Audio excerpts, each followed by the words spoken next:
Hey guys, welcome aboard. Welcome to our first live stream of the Flight Factor A320. We're going to be taking it today out of Salt Lake City. Beautiful scenery here by Mr. Rex. And we're going to take it all the way down to San Francisco, out on the west coast. And should be a lovely flight today.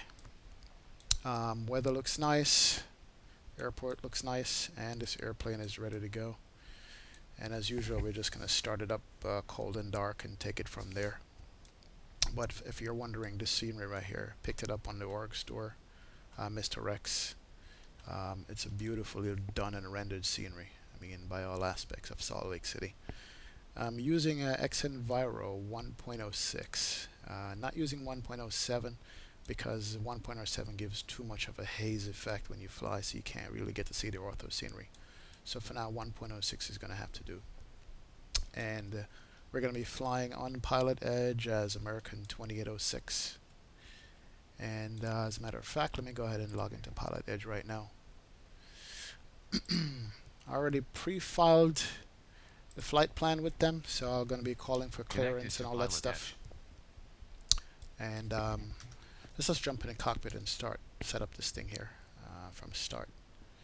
I do use head tracking software, so it allows me to look around the cockpit and see what's going on. And I'm going to go ahead and bring on the battery.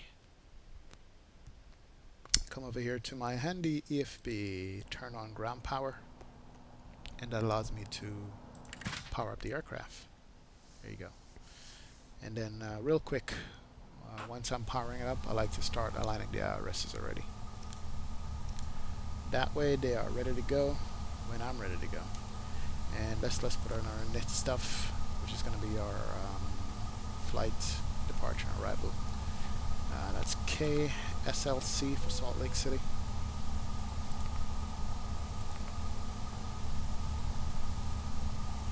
And San Francisco, KSFO.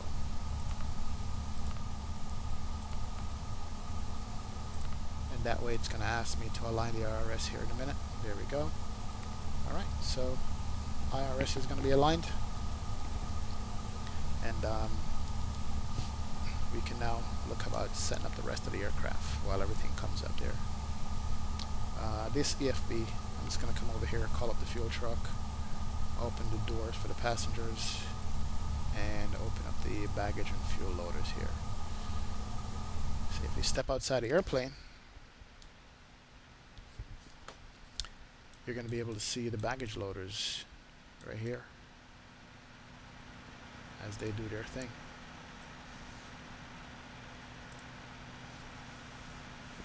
And not a bad system for a beta. As usual, this is a beta airplane, so usually all my flights on this airplane has gone very good without any issues at all. So we look forward to that being the case without an issue throughout this flight. No crashes or anything like that with it. Just been pretty good all along. So alright, let's jump back in the cockpit here, and about a few things I want to pull up on the EFB. First thing is a browser, because this is where I have all my charts on Navigraph.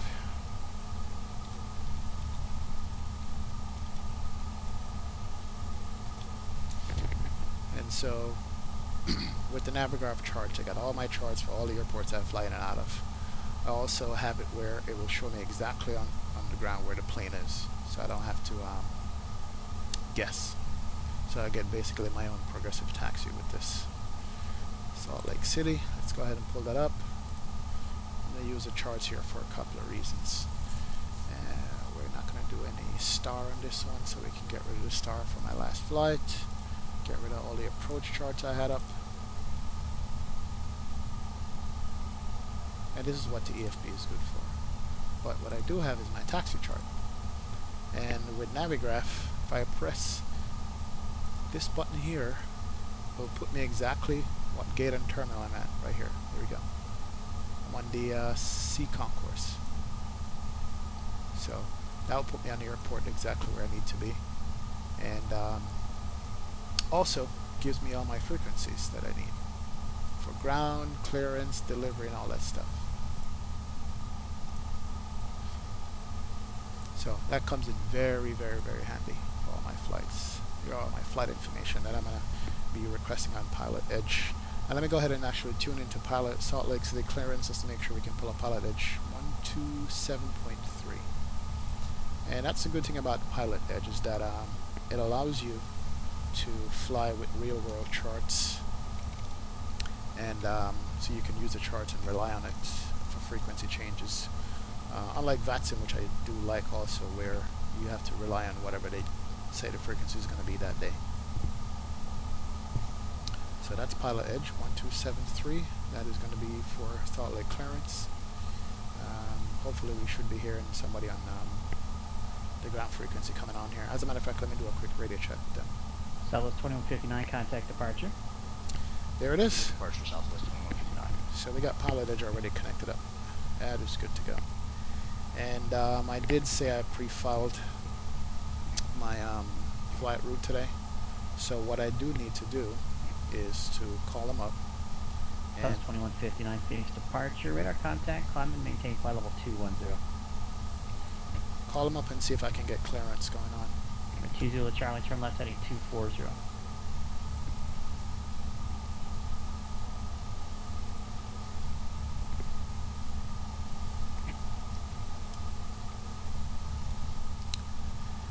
And good evening, Salt Lake clearance. American 2806 requesting IFR clearance to San Francisco. American 2806, Salt Lake City clearance on request, standby. It'll be full route as Salt Lake City is landing departing to the south. Roger that, American 2806. So right away, there you have it. It's going to give me a complete reroute on whatever my flight plan was. So Number 20 Charlie, 5 miles from Osage, turn left heading 170, maintain I got to be 6,000 prepared to to establish and localize their write everything down. 14 approach, circle end, runway 32. Got to be prepared to write everything down with this new clearance he's going to be giving me. Let me turn down Pilotedge just a little bit here so you guys can hear me. All right, let's hit up the APU in the meantime. 1, 2, 3. APU should be coming up, and there it is. Should see the flap open, then EGT rise on the APU with this plane. There it is, flaps open. EGT is coming up, that means it's starting up. And if we jump outside, we should American be... 2806, full route available, advise ready. Ready to copy, American 2806. American 2806, clear to San Francisco Airport. Peacock 5 departure. Battle Mountain transition, that's Bravo Alpha Mike. Direct. Lovelock VOR, that's Lima Lima Charlie. Legs. Lima Echo Golf Golf Sierra. Join the Bodega 2 arrival. Climb via the SID, accept, maintain 10,000. Departure frequency 135.5, squawk 3012.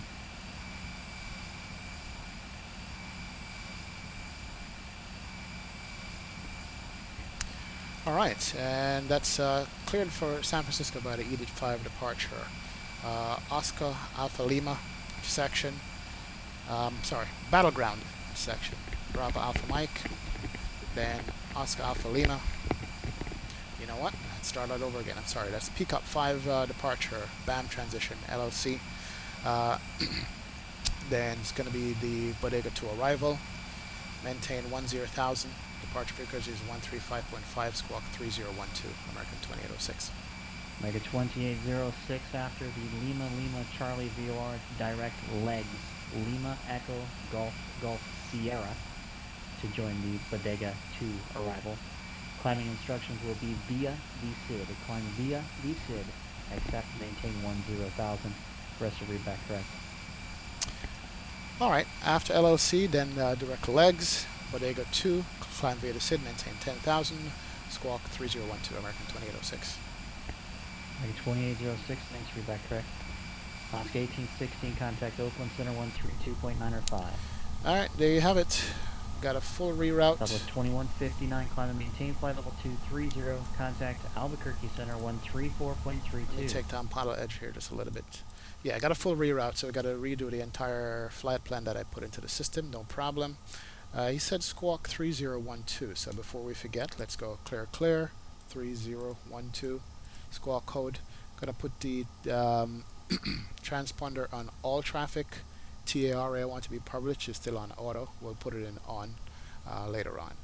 And then he said the altitude is going to be 10,000. I'll be better So let's once put I it get at some 10,000 food. for now, so we don't forget that. 360. All right. And then we're going to come down here and just start putting all the flight plan information. And if we go to the flight plan, Salt Number Lake 2 City, Charlie, contact Medford Tower 119.4. departure. And he said we are taking off to the south. So let's go back over here. If we're taking off to the south, we're more than likely going to be using runway, let's see, 16 left. That was 2159 plan for Albuquerque Center. southwest. I'm also with you. Climb and Runway maintain flight level 16 left. 380. Peak up 5. Bam. There you go. Medford Tower, November 8 to Zulu Charlie, ILS. Then after BAM, The ILS 1 LLC. 32. Number 982 Zulu Charlie. That's going to be the Medford LLC Tower at the top, which is only 300 miles away, not 6,000 miles away. Runway 32, runway 32, cleared to land. And then we're going to go do the Yeah, legs left downwards intersection, runway 32, dead left for 32. which is Lima, Echo, Golf, Golf, Sierra. There we go. And then from legs, we're going to be doing Bodega to arrival. Okay. So let's insert that. 846 plus IFR to Medford. Arrival. It's going to be 28 Southwest 846, right for now. Clearance. Good evening. Clearance on request. Expect a full route. Alright, let's 28 right. Here we go. Bodega 2 and legs transition. Here we go. And let's clean up this flight plan a little bit. Gonna clear some stuff out of here. Clear this discontinuity. Clear out this extra legs that we have. Clear this con again. And run through, make sure we have everything right. So, see if we can clear discontinuity here too. Also, no, we can't. So, let's run through this flight plan. The way we could do it is come up here, go to plan. So we'll see everything. And just follow along as we tick through up here and see that we don't have any discontinuity. Taking off on that runway to the south. Here we go. And we just follow the plan all the way over to San Fran. Alright, it looks like we are going to be good to go. So we're going to insert that. So our flight plan is set up and good to go.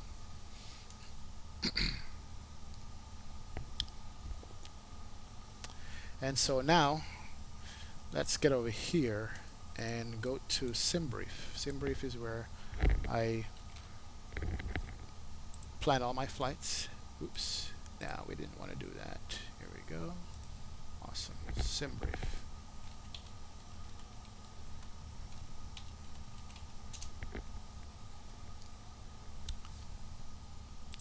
Alright, let's log into SimBrief.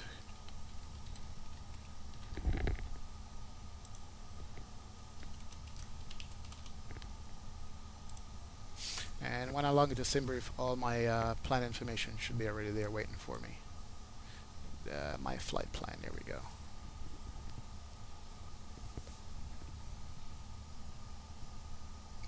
Here we go. Here's our flight. A little different routing, but it's fine. But the block fuel, very important, is going to be 6726 kilograms. So it's going over the service. Fuel. Fuel is going to be 6726. Going to set that. Let's go back to the passengers and the flight particulars here. Total passengers 74. So we're not going to be a full flight at all. Only 74 passengers. Ready copy, Southwest 846. That's fine.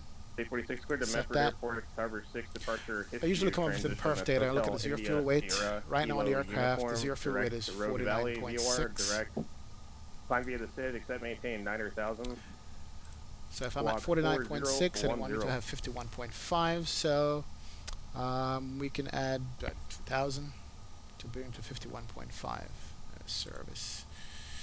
Cargo. Okay, we're cleared IFR to 6. Medford, Harbor, 6 departure, Whiskey transition, direct rogue, direct, climb via the SID, set maintain 9,000, that. squawk Alright, 4010. 50.3, 49.6. I'll stay with State that. 46, read back. So it looks like my zero fuel weight is good on board the airplane.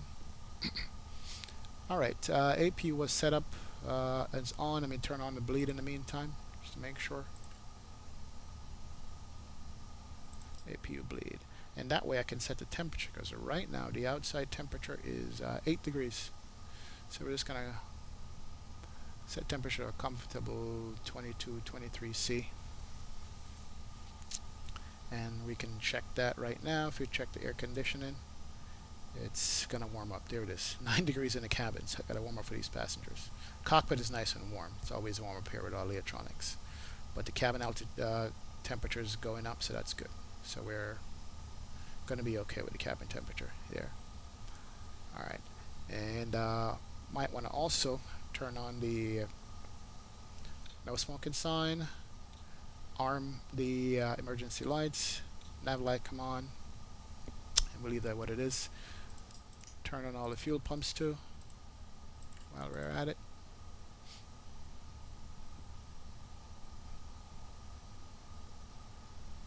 And we can take off the external power since we're on APU. There we go. Awesome. Alright. Alright, so we are halfway set up. We still got to set up some other things for the airplane here. That's the thing with the Airbus. Once you jump in, you got to set it up and pre-flight it good. You have to. Once you pre-flight it good, then you know you're going to be good to go during the flight, and everything is ready for you to call on, basically. So I like that. It's pretty cool.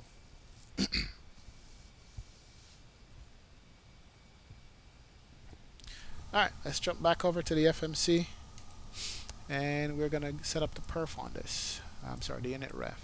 Flight number is American 2806. And my cost index. What do we set up for the cost index here?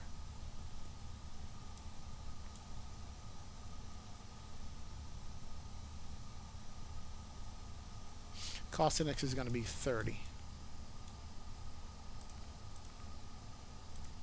And the cruise altitude that we did file was going to be flight level 380.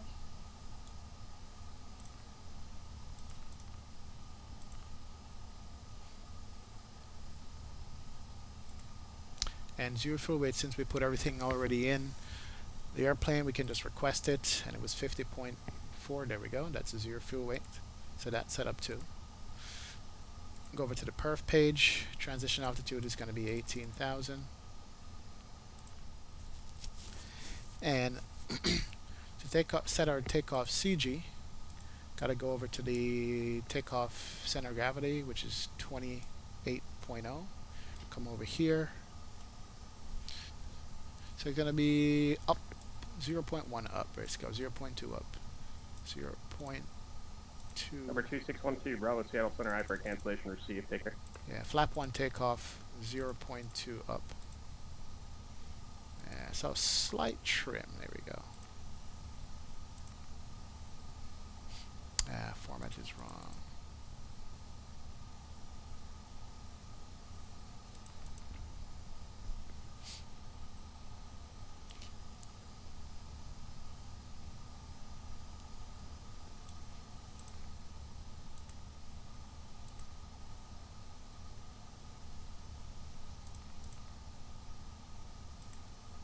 Alright, so V speeds, V2 132, 128 for the VR, and 126 for the V1. The airplane automatically populates the VR and the V2 for you. Just got to put the V1 speed in there. Alright.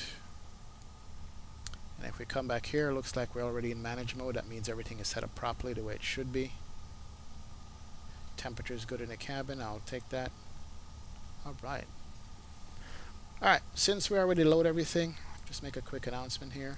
Ladies and gentlemen, good afternoon. Welcome aboard from the flight deck. This is your captain speaking. I want to thank all of you for being with us today.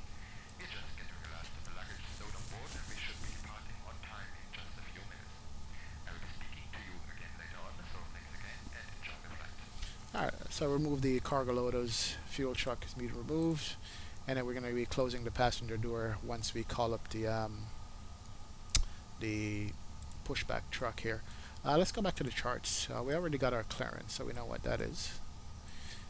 Salt Lake City ground. Southwest 2159, contact LA Center 133.55 solo. Taking off at the 160, so it's going to be 123775 is the frequency here.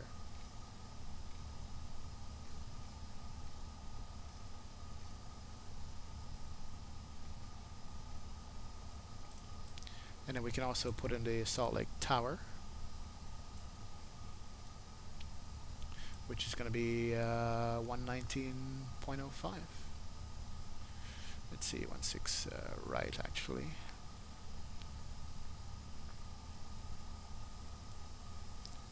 16 left, so yeah, it's going to be 119.05.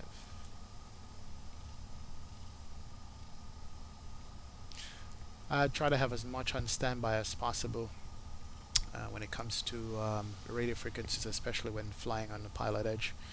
That way, radio frequency is ready to go whenever we are, so I don't have to fool around with switching it over and all that stuff.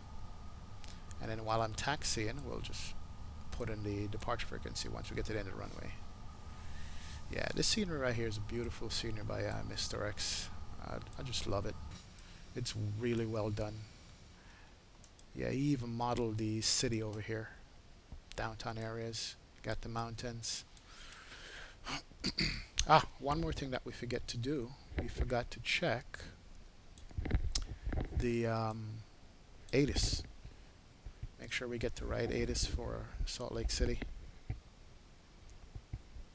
Very important. And it looks like it's going to be 29999 is the ATIS for Salt Lake. So we come over here, 29999. Alright, are we all ready to go? Alright, so let's jump in a bird. Let's call up the pushback truck and see where we're going to go. We're going to be pushing back, let's see, nose left, basically. Pushing back nose left. So, let's call up better pushback. Set that up. Ground cockpit, please show me where you want to go. Alright. Push back on this taxiway right here. That should be more than good enough.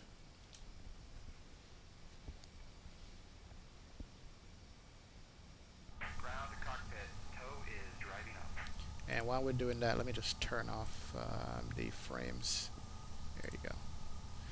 And then let's close up the cabin door. Remove that.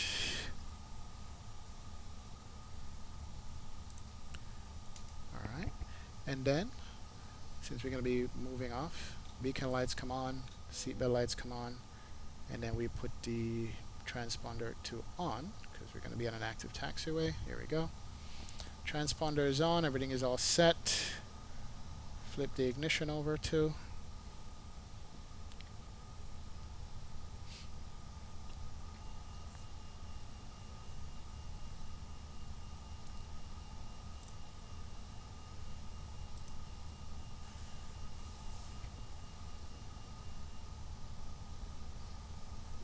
Okay, all doors and hatches are closed, ready to connect.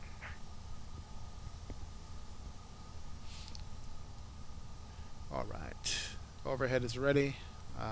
No lights up needs to be turned on. Beacons on. And we're going to be pushing back here shortly. And once we push back, we'll play the safety briefing announcements. And also play departure announcement from the captain. You're good to go.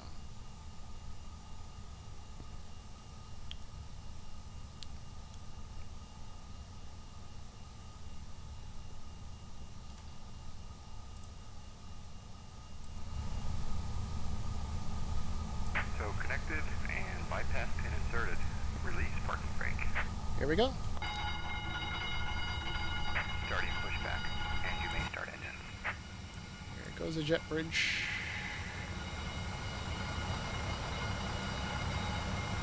And here goes the plane. Alright. Ignition is ready. Let's immediately start number 1. And start our announcements.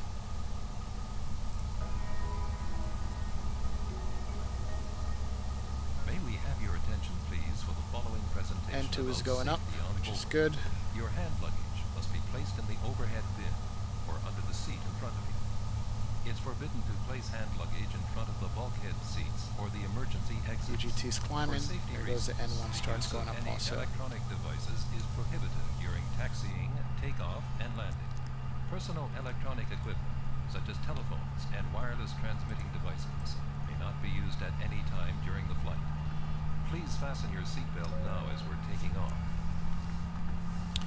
Once the engine is up and ready, the hydraulics will, I guess, pressurize, and you'll see the aileron You are obliged go to to have a your down ready seatbelt fastened position. whenever you're seated, until the aircraft comes to a full stop after landing. Whenever the fasten There it is. seatbelt sign is on, That's good to go. the use of the lavatories is not Alright. permitted. 245 Lima Golf North For California. takeoff and Let's start up landing, engine number make sure 1. that the back of your seat is in a fully upright position and that your tables are folded away. Alright, engine number Secure 1. infants N2 with is the rising. infant belt, That means it's which will be turning. distributed by your flight attendant if needed. EGT is going This up. is a non-smoking flight. Smoking is not permitted at any time on board. Smoking in the lavatories is dangerous and will activate a smoke alarm. If Guys, 5 Lima Golf, Red Squawk 5405, maintain VFR. hold the mask towards your face and cover your nose and mouth. I love this view. This view is just beautiful and awesome. In case of impact on land or water, position yourself as shown on the screen. You may use either position. To evacuate the Alright, aircraft, EGT is follow the rising. illuminated N1 is escape rising. path markings. So The we got engine emergency 2 almost exits are ready here. identified by exit signs and are located as shown on the screen and the safety on board card. Operation complete. Set parking brake. Parking brake set. Good to go. Disconnecting tow. Your Stand life by. jacket is located Skytrack 5 under Lima your Golf, seat confirm transponder mode T. I'm not receiving any beacon here. or below the armrest. Just waiting for, there we go. Engine 2 is ready. So now, Pull the life jacket over your head and attach the strap. Do We can not turn inflate off your life jacket APU until bleed. you leave the aircraft. and turn off Hold the APU strap master. until the It's good life to go. jacket is properly Takeoff adjusted. is going to be If the flat life 1. jacket does Jack not 5 Lima Golf, inflate radar or contact needs about more 30 air, miles south blow of through the Mustang rubber VOR. tube. On the speed ground maintain spoilers. VFR, and advising you got the Reno airport in sight. In case And of maximum on emergency, that. Altimeter 2986 the at Reno. evacuation slides will serve as rafts. The safety on board card shows the various procedures and the use and location of the safety Alright, equipment. now we can do the flight control checks. Jack 5 Once he Lima Golf, disconnects the roger truck. information. Golf is turning, advising you do have golf. Given by the crew. And expect only Signal 1-6 will be on left. right. For your We'll see you attention. next time and have a great flight. Für weitere Informationen wenden Sie sich bitte an Ihr Kabinenpersonal. Im Notfall müssen Sie sich an die Anweisungen der Besatzung halten. Wir danken für Ihre Aufmerksamkeit. Alright. Pour plus amples informations, veuillez vous adresser Turn à off votre the personnel CFB de right cabine. here. En cas There goes d'urgence, pushback vous truck. devez suivre les instructions de l'équipage. Nous vous remercions de votre attention. Per ulteriori Thanks, sir. informazioni, Good la to go. preghiamo di contattare il Alright, personale taxi di light cabina. can come on. In caso di emergenza è obbligatorio And seguire flight le control istruzioni checks. dell'equipaggio. La ringraziamo per la sua attenzione. Once we turn off the ignition, there we go.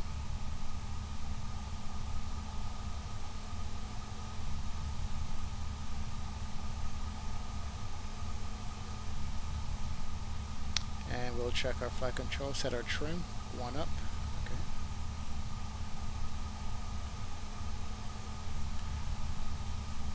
Left aileron, right aileron, down, up, rudder. Good to go.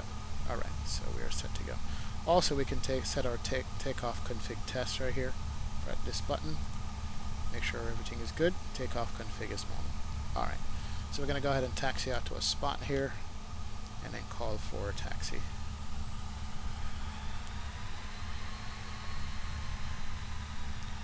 Alright, here we go.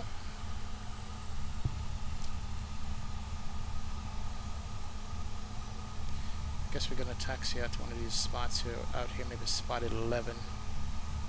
Yeah.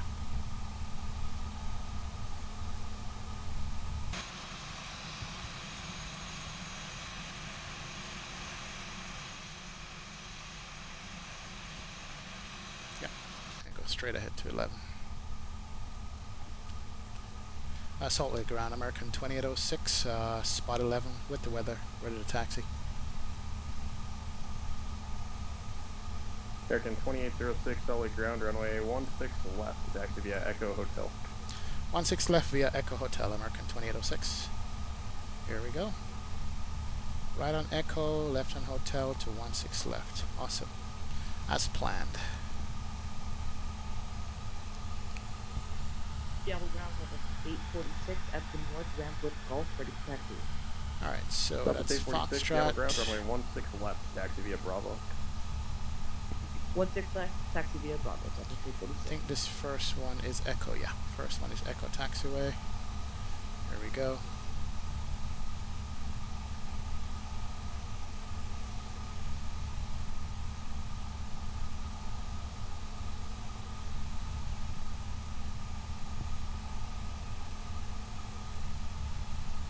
Jack 5 Lima Golf, be advised, hazardous weather information saying that Papa 1 is out valid until 0312 for California and Nevada. That'll be concerning an area of occasional severe turbulence between 8,000 and flight level 390 due to strong low-level wind shear and wind shear associated with the jet stream and mountain wave action reported by multiple aircraft.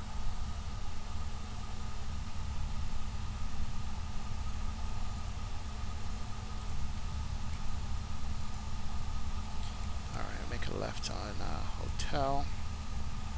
And then Hotel takes us all the way up to 16 left. Here we go.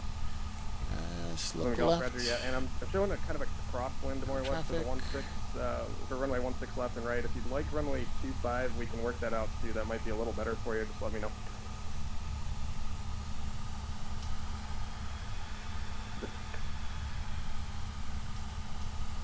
Alright, 16 left.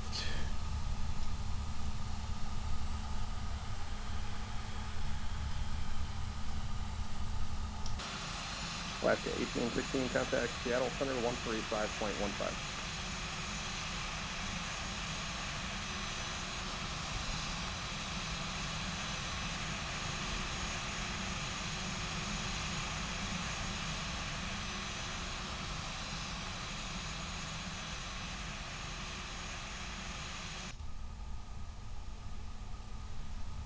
Alaska 1816, Seattle Center, Roger.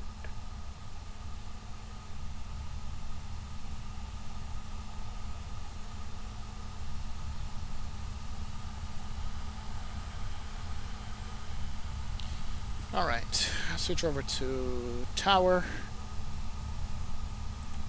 And then the departure frequency, he did say was what? 135.5 is the departure frequency. Let's put that in. 135.5.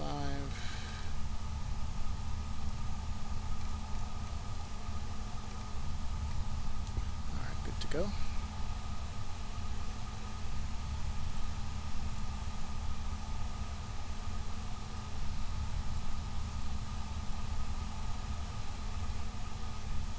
And let's bring up our departure chart.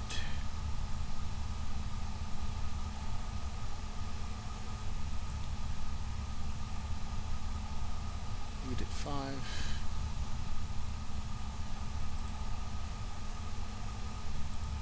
There we go. Oop. Getting out the taxiway there.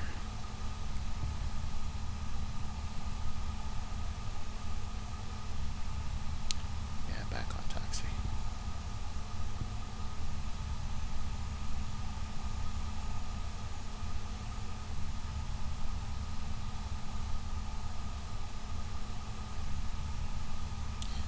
Alright, coming up to the end.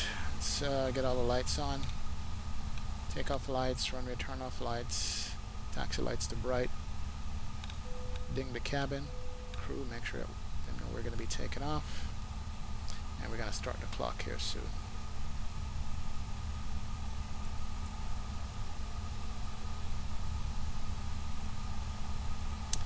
Actually, make sure I have the right departure. Peacock 5 departure.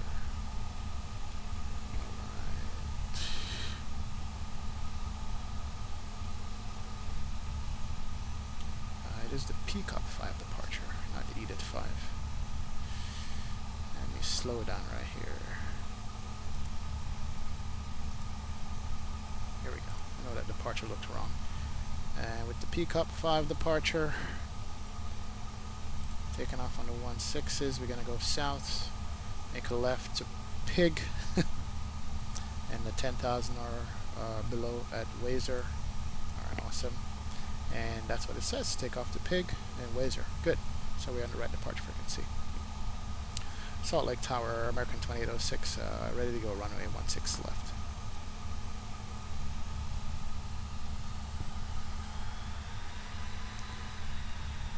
Do we have the right tower frequency? Maybe not.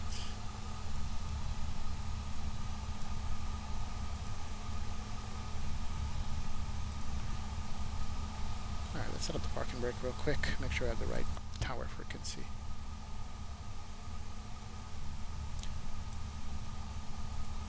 One 6 left. Tower 119.05. 0.05. There we go. 05, not 5.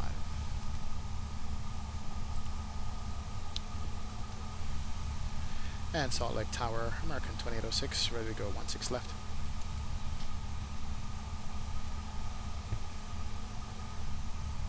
American 2806, Salt Lake Tower, wind to 120 at 4, runway 16 left, clear for takeoff. 16 left, clear for takeoff, American 2806. Alright, good to go. 46, contact Seattle departure. Start the clocks. And let's do this. Over to departures, update 46.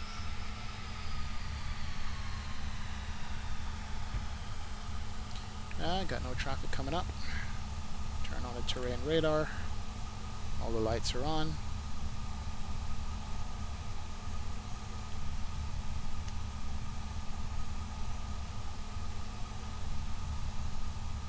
Approaching 16 left.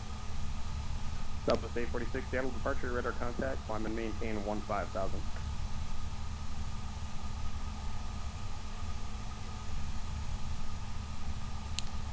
Alright folks, here we go. On runway 16 left.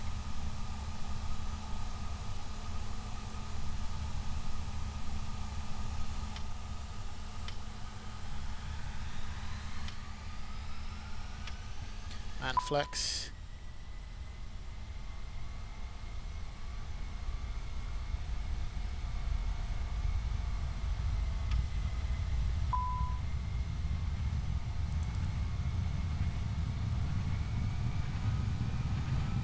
knots.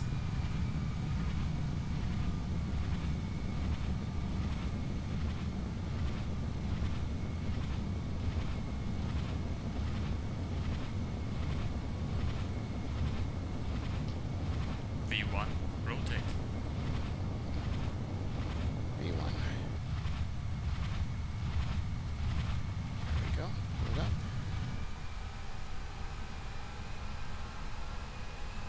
Southwest 846, contact Seattle Center 126.6.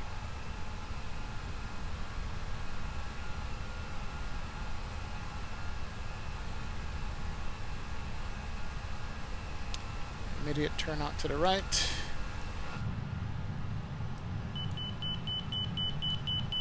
American 2806, contact Seattle, correction, Salt Lake departure. Over to departure, American 28. Over to departure, American 2806.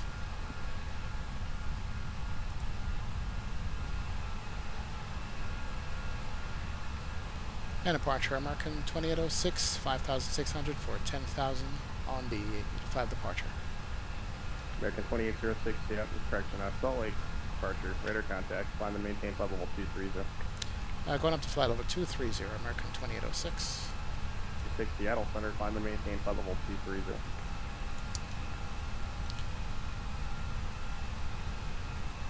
Delta 846, flight level 230. Alright. 5 Lima Golf, contact Reno Tower 118.7. Under departure here.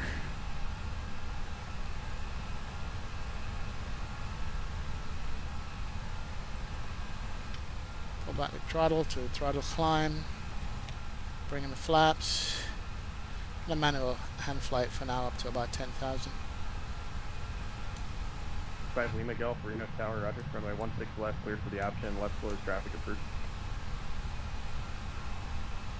And our speed's coming up. Still following the flight director. 5 Lima Golf, wind 200 at 14 gust 28.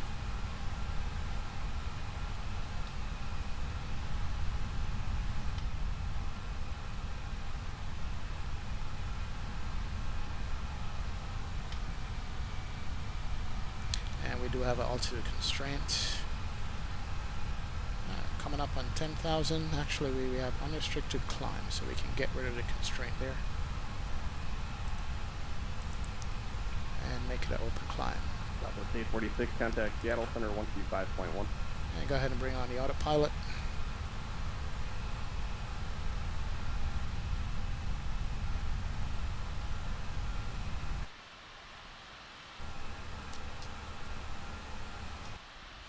Private we got to be same thing as 200 at 14 gust 2. I don't have a live monitor, so I can only go off what the most recent meter is.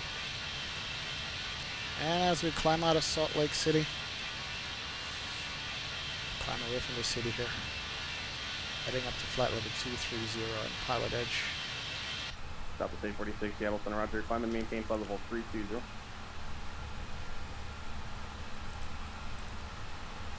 Go back into managed climb.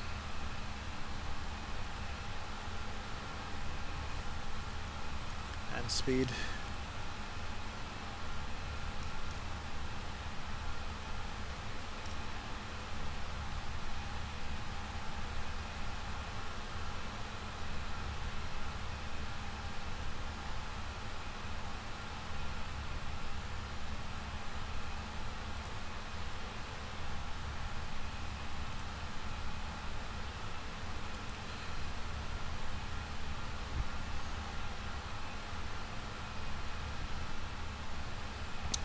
Yeah, the clouds are not bad in X-Enviro at all. They're really nice, even though this is 1.06.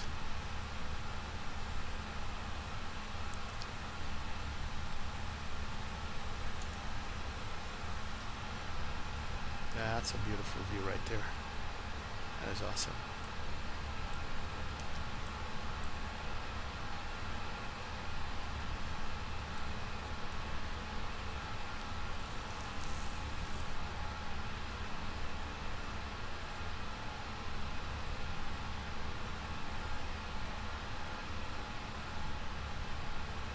American 2806, contact Salt Lake Center 128.72.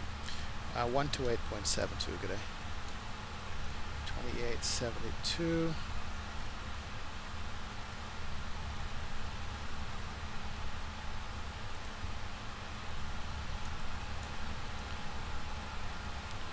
Salt Lake Center, American 2806, 119.3 for flight level 230. Setting. American 2806, Salt Lake Center, roger. Climb and maintain flight level 380. Up to flight level 380, American 2806. Alright, we got the final clearance altitude. It's over to standard because we've crossed 18,000 feet. We are climbing. Ah, gorgeous.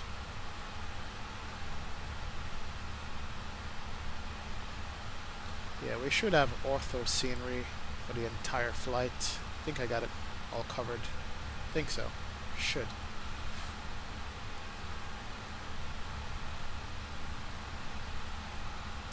Yeah, it's just beautiful here.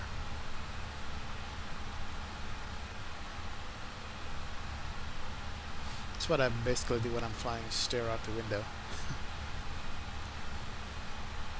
Very nice. Number 91 Charlie X-ray, NorCal departure, roger, clearance on request, standby.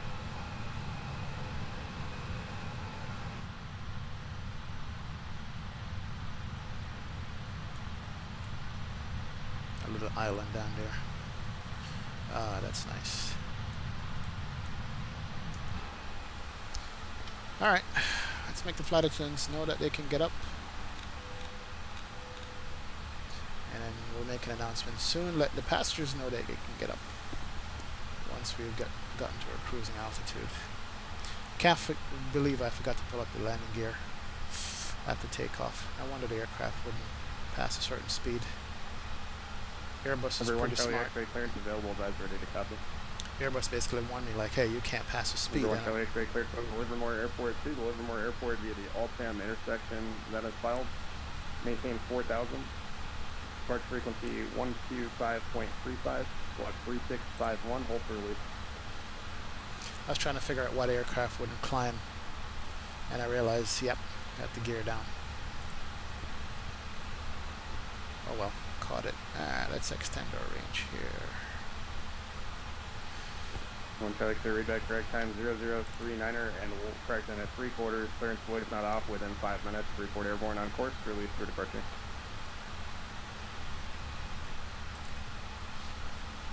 Alright, let's check. Cabin altitude is climbing, which is good, so the passengers are not going to suffocate. Cabin altitude is 6,450 feet. I think the maximum altitude is like 7,005 or 8,000 feet in the cabin. Temperature in the cabin is good, 23 Celsius. Outside air temperature, another story, minus 36. Fuel on board is good. And we can disarm the speed brakes. There you go. Turn off all the lights. And just have the seatbelt sign and the no smoking sign left on. So yeah, that's good. Guess we're going to be landing in the evening sun a little bit.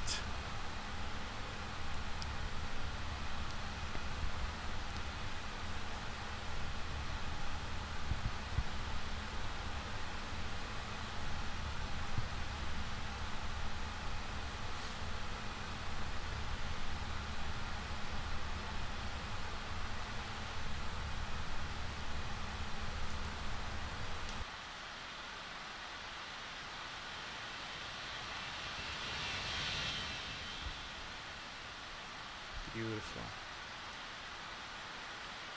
Ah, I love orthophoto scenery. It's just awesome.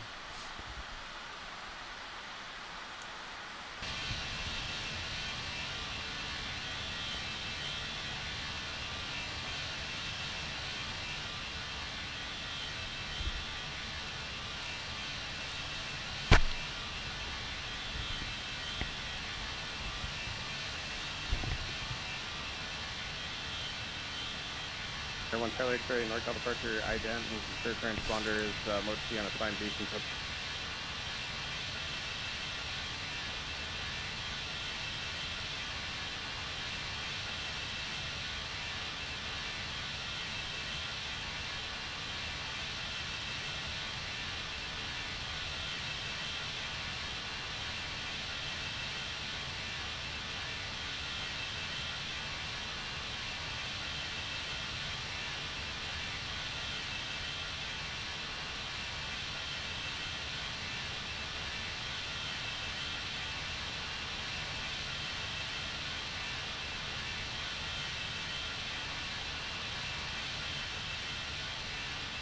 Number 1 Charlie X-ray, radar contact 2 miles north of Livermore Airport, altitude indicates 1,600, maintain 4,000.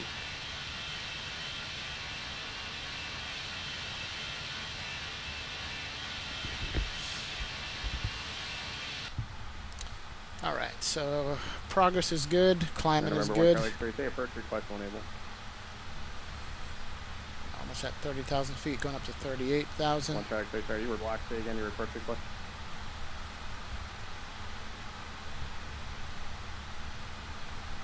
One Charlie X-ray, roger, expect that. And right now we got a headwind, 62 knot headwind, so good evening. Clear to it's not going to make the flight quick. That's the Fairfield Niner departure, Fairfield VOR, then is filed. Climb via the SID, departure frequency 128.1, squawk 3305. Yeah, all my ortho scenery for flyover territory like this, I just do in ZL15. Saves a lot on hard drive space, and it's nice to look at from this altitude. Around the airports, I do 18, read back correct. 18 and then 17 in the terminal area. Guys, 5 Lima Golf, runway 16 left, cleared to the option.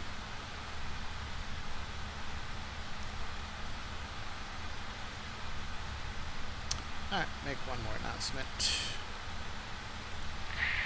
Ladies and gentlemen from Flight Deck, I will be turning off the seatbelt signs shortly. We've got a top-notch cabin crew to serve you, and they should be able to begin that great service very soon.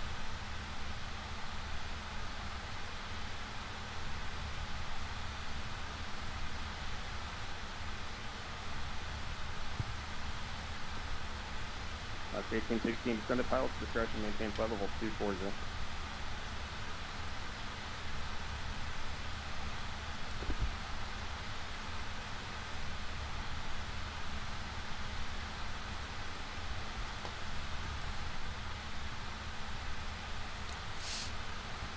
Slow climb.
Southwest 846, contact Seattle Center 135.15.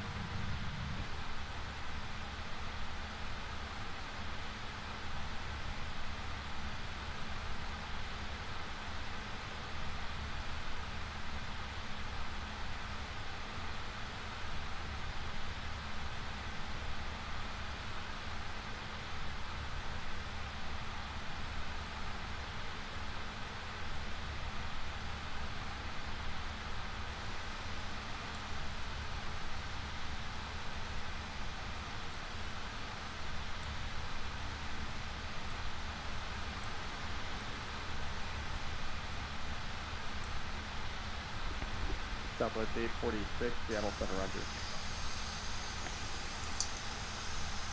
1616, descend via the Timbers to arrival, runway 10, transition, Portland altimeter 2986.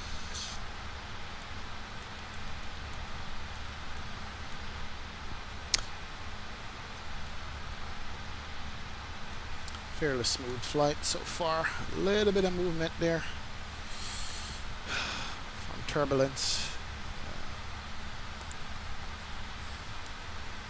This is a real world flight I'm going to have to do one day. Go to Salt Lake and look at the south side view because it's beautiful. 1816, descend via the Timbers to arrival, runway 10, transition, Portland altimeter 2986. I got a field out here too. Look at that. It's the airport. Wonder what airport that is.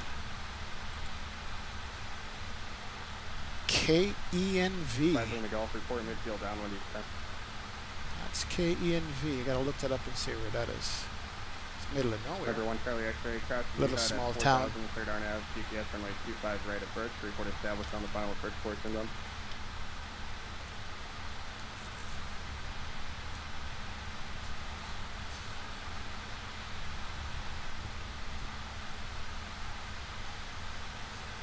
Yeah, there's no towns down here at all. Wow, it's in the middle of nowhere. It's Probably a little private airport or something for whatever salt mine or something this is. Nice.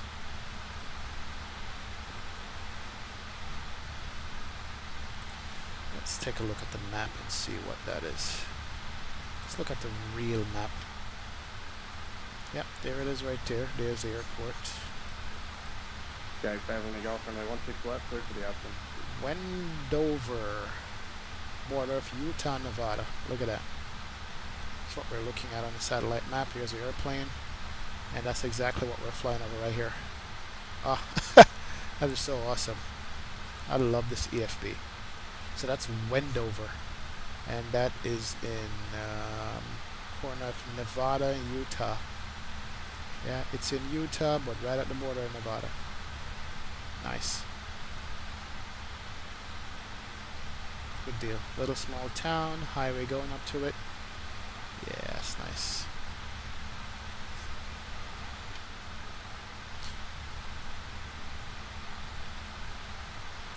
And you could always come back to the Navigraph charts and look at the where the plane is on the ground. There it is. Shows you all the airways and stuff. Even their flight route, you can put it in.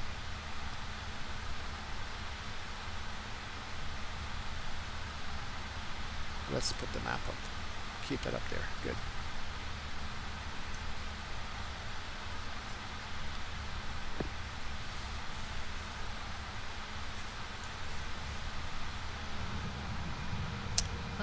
It's like I'm on the edge of the ortho right here. Yeah, I am. See the difference? Look at the difference. That's stock scenery, this is ortho scenery. Big difference. I gotta get that one tile. I know I was missing a tile out of here. I gotta get that tile. Airplane is swaying though, back and forth. You can tell. It's moving in the wind. Really bumpy. Alright, we're at cruise altitude, flight level 380. Let's turn off the seatbelt sign.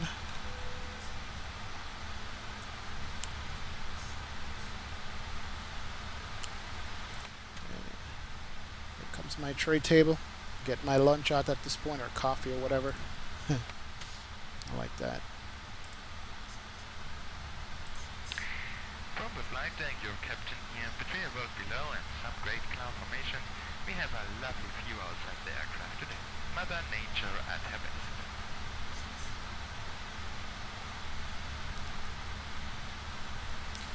Alright, let's see. So far we're 20 minutes into the flight. And we got all the destinations to go. Let's see. When will be our top of descent? 2306 Zulu, based on our speed right now. And currently it is 2213. 2214. So, about 2206, 14. Alright, about 54 minutes. Yeah, 50 minutes, less than an hour. Cruise time for top of descent. We're cruising at 0.78. Let's bump up that cruise speed. We should have enough fuel. We're going into a headwind. Only 383 across the ground. 73 knot headwind. Wow. Let's go to One Charlie, clear day. Radar service terminated. Mach Report, 0.80. missed the first frequency, change to advisory frequency, please. Mach 0.80. Maybe we'll get up a little time, I don't know. If you'd like to set the seat 11 more 3 back to Altum, O navigation to Altum, uncontrolled airspace, you can enter that, climb to 4,000, and that'll work for me.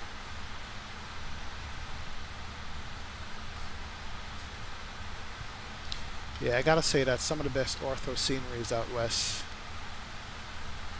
Nevada, California, Utah now. Just to the mountain ranges and stuff. Out east, not as much. More flat.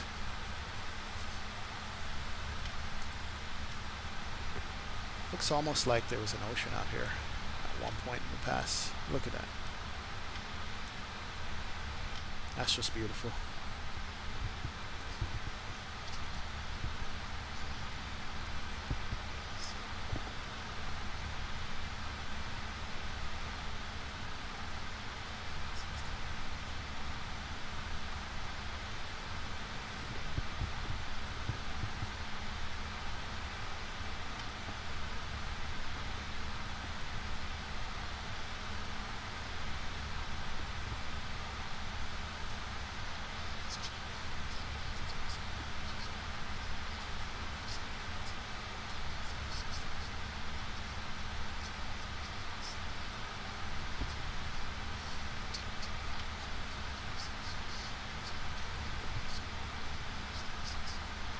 wings for 18, solid ground, roger, runway 17, taxi via Kilo. Amendment to the initial climb instructions as well.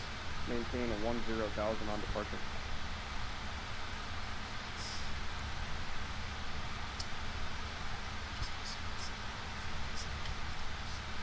Wings for 18, roger, read back, right.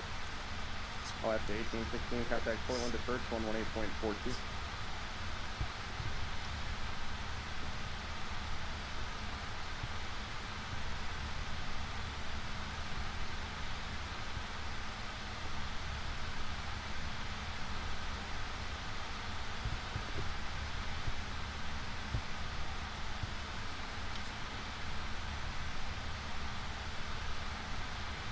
By wind the Gulf, runway 16 left, clear for the option.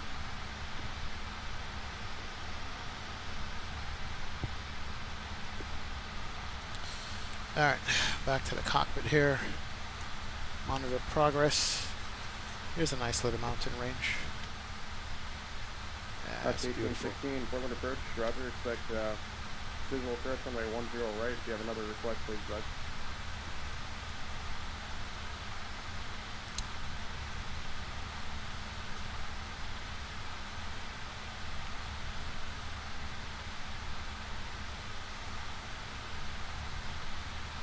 Yeah, it's good that Pilotedge gives us coverage all the way out here. We can get to fly these airliners, not just in LA, but get a good 1 hour, sometime 2-hour flight. I think the longest flight in the Pilotedge territory is like 2 or 2.5 hours. All the way down to, I think, Phoenix or beyond Phoenix. No, from all the way to Seattle, down south to Mr. X's new airport. Down south, can't remember it right now. Wow, can't believe I forget that airport. But it's a good coverage area for Pilotedge to be able to have us airline guys do that. GA stuff I'll get into later, but I love flying these tubes, man. I just do. Alright, 393 is the most we're going to get with a 73 knot headwind. I should have flown the other direction. Wow. But we'll take it. Spend some time here in the airplane. Overhead panel looks awesome. Nothing's going on up here at all. Airbus just go ahead and manages all the fuel and all that stuff for you, which is good. Cabin temperature is still good. Cabin altitude 7,900 feet, 7,900 feet, almost 8,000, good. And oil and fuel quantity is awesome. EGT good. 83% N1. Alright. I'll take it.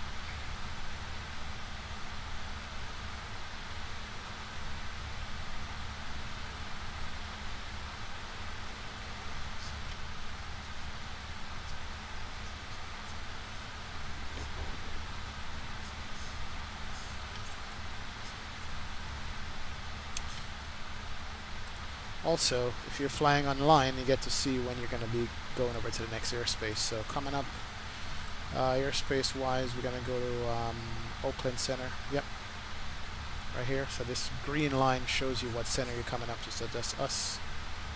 And we're going to be in Oakland Center airspace in a little bit. So you can kind of prepare yourself. So this CFB is good when you're flying. You can just see everything. Shows you everything that you need at your fingertip. Even some music you can play. And then we'll prep our arrival later on and get the weather and all that stuff. X-ray northbound departure, ident. So that's this mountain range we're flying over right now. Arthur, here we go. Yep. Snow-capped mountains. X-ray radar contact 2 miles north, 11 more outboard. Altitude indicates 2,200. Maintain 4,000 and same temperatures whenever. Yeah, I love looking at the scenery. This is beautiful here.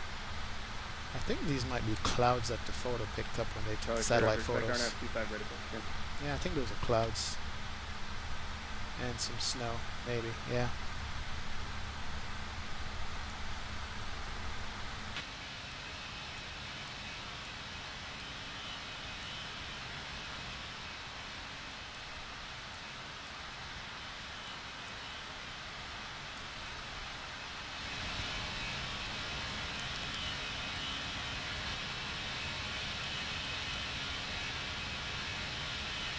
Maybe later on you'll get some pilots in the cockpit so you can actually see them from outside, like the IXCG does.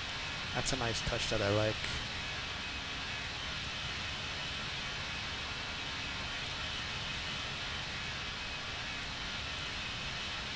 Screenshot.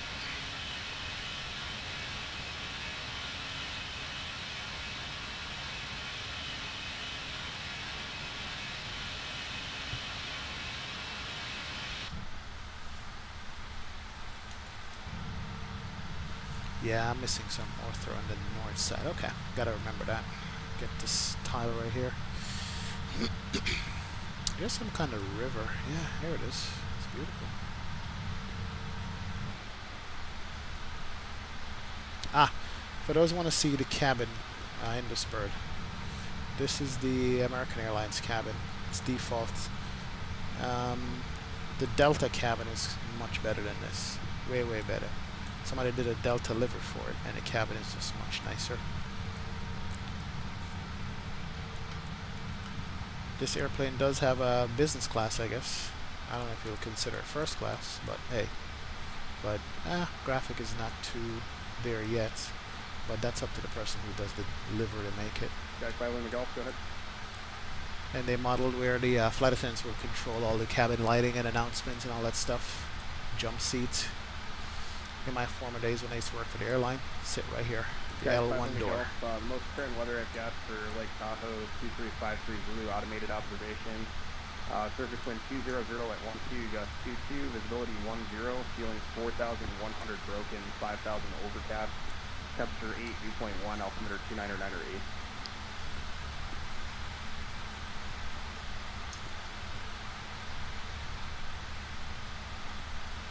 Guys, time on the Golf, right runway 16 left, cleared for the option, straight out, departure approved on the go. And this right here is what I like to call my flight attendant view.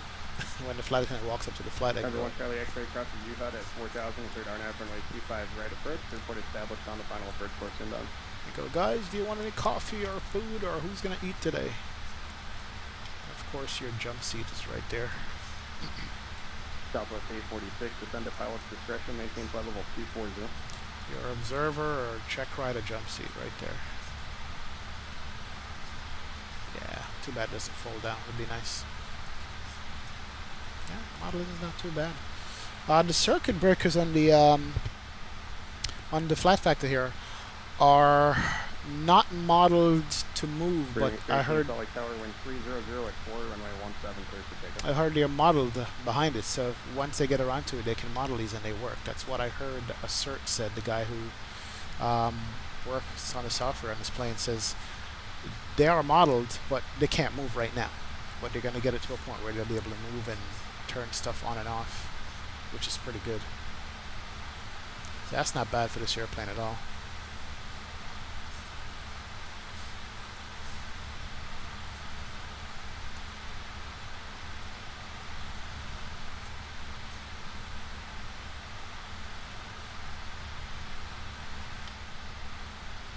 Not bad indeed.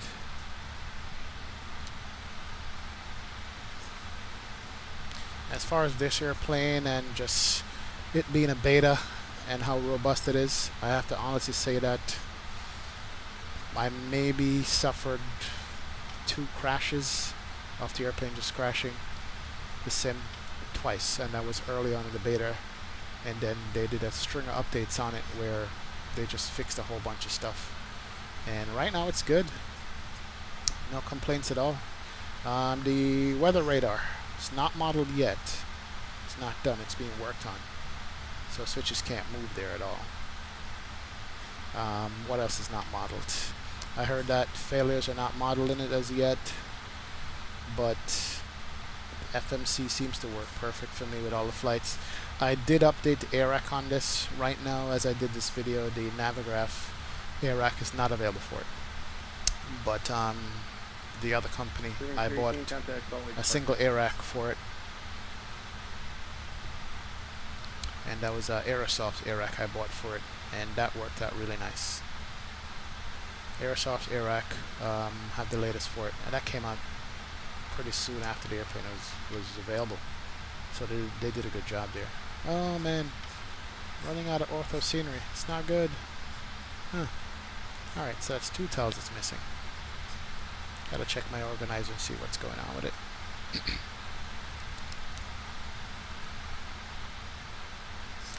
Yeah, 13 forward departure, radar contact, climb and maintain a 15,000. Yeah, normally I'll try and do hour, 20-minute flights, hour flights. This one is about hour and 40, I think. So it's a longer in cruise, and it's like the age-old question: what do you do in cruise?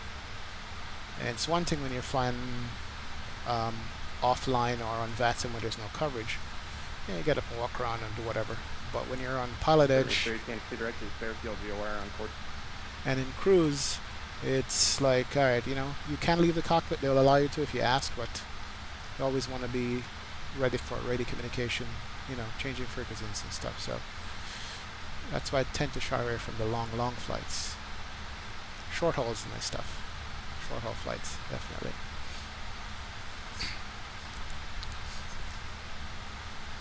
.391 over the ground. Pick up a little bit of speed. Lap gate 16, advise Portland Airport in sight, 1 to 2 o'clock and 1 to 72 knot headwind. Alright. Battleground VOR is coming up. That's close to Oakland airspace, I think.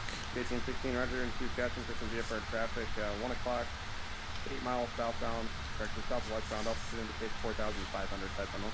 And if you look, we gained 2 minutes. It was 23:08 Zulu for the top of the descent. Now it's 23:06. We are getting on. Okay, 1816, roger. Field will be 2 o'clock and 1 thermal. That's 1816, base turn, your discretion, cleared visual approach runway 10 right.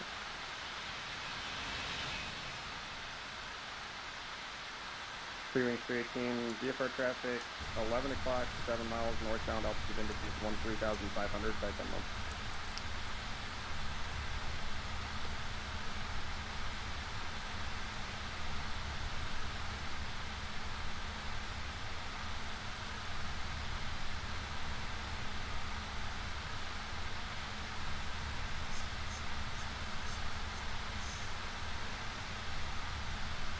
Yeah, normally I'll play music in cruise when I'm flying without live streaming, but YouTube seems, because this is going to be recording on YouTube, they kind of censor your flights with music in there, claim copyright infringement, so I kind of stay away from that sometimes. Battle Mountain, here we go, it's coming up. It's going to be over here on the right hand side somewhere, yeah. This is definitely default scenery. One Charlie X-ray, roger, report cancellation of IFR in the air or on the ground with frequency. Change to advisory frequency approved. Not ortho. Gotta get ortho for this couple of tiles out here. Sky 5 make off contact, north-south departure on 119.2.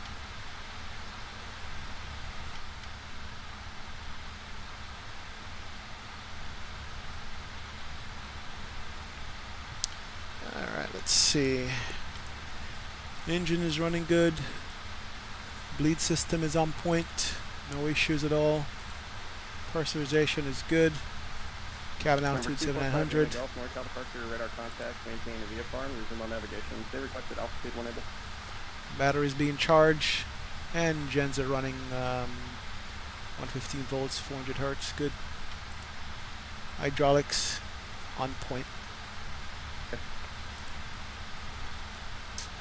And we can actually check. We got 55,000 kilos on board.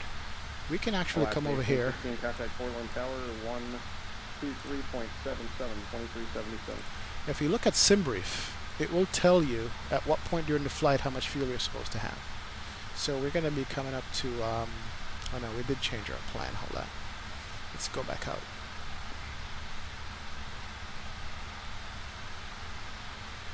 Yeah, we did change our routing. Edit flight. And I think the routing he gave us was Battleground. Yeah, that one. Let's regenerate this, and then it should give us our fueling along the way. show your progress, make sure you're not burning too much fuel or whatever the case may be, so you're gonna have enough to go. That's the 1816 Portland Tower, wind to 140 at 9er, runway 10 right, clear to land. Sky 5 Lima Golf, roger, maintain VFR. Also 8,500 as your final altitude, your discretion, however, just using appropriate altitude for direction of flight. My fuel total was a little bit less than that. For the other leg I filed, I should pull it up again. So Battleground, VOR. Onboard fuel should be 4.7. Let me just make sure that's correct, yeah.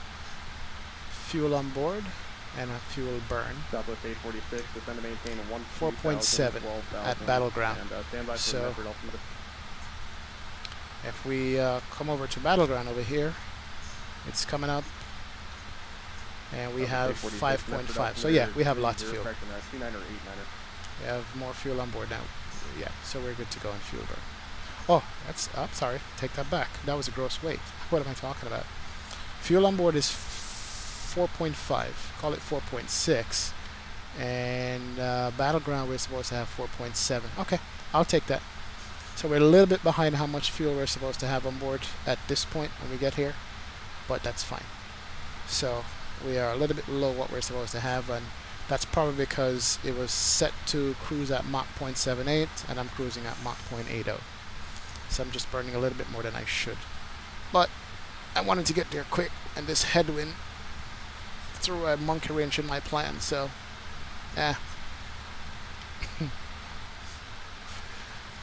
And as you know, with these airplanes, you can't add fuel once you take off. You're in the air, even though it's bits free fuel.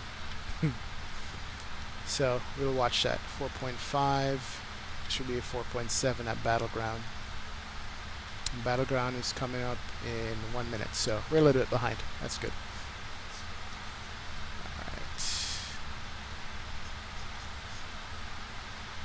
Alright, turn it off. Go back to all. Cruise.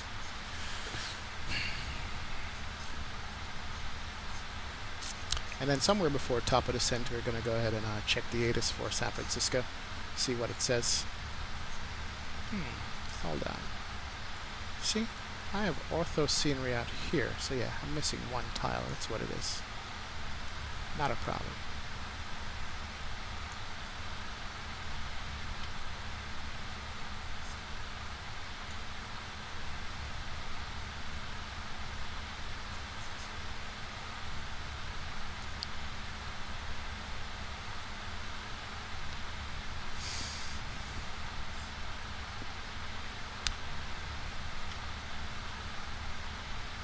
What I'm using for the announcements for this plane is 3J cabin sounds, where you have comes with some sounds already. You can add your own sounds to it. You know, like this one. Ladies and gentlemen from Flight Deck, I'm turning off the seatbelt signs at this time. However, as we cannot predict when there may be unexpected turbulences ahead, you should always do a front and keep your seatbelt fastened when you're in your seat. Enjoy the flight. Thank you. Awesome.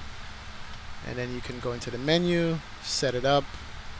You know, we can automatically trigger these for different flight level and different things in the cockpit, but I'd set it for manual now.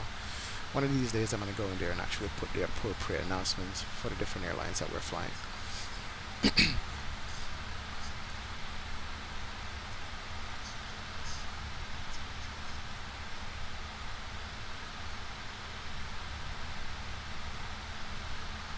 Last 1816, roger. Taxi via Bravo and Tango to the ramp, monitor ground point 9.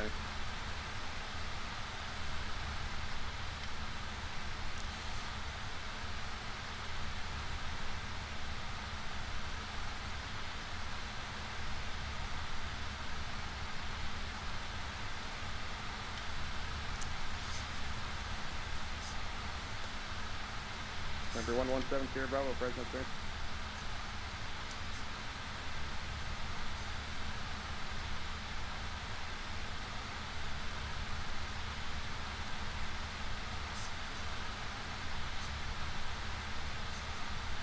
Number 117 Sierra Bravo, roger. On departure flight, runway heading, maintain VFR at or below 3,000 until advised. Departure frequency 123.9er, squawk 3150.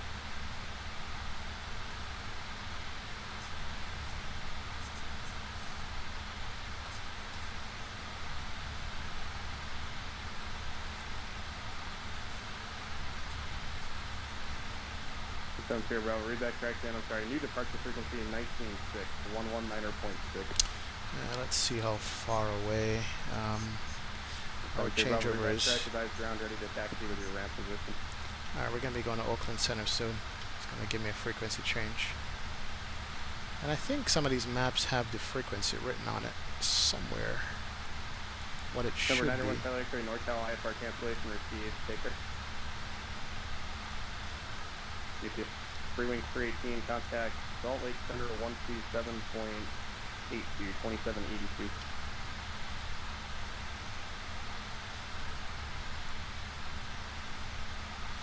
Yeah, not sure what the frequency is. He'll let me know.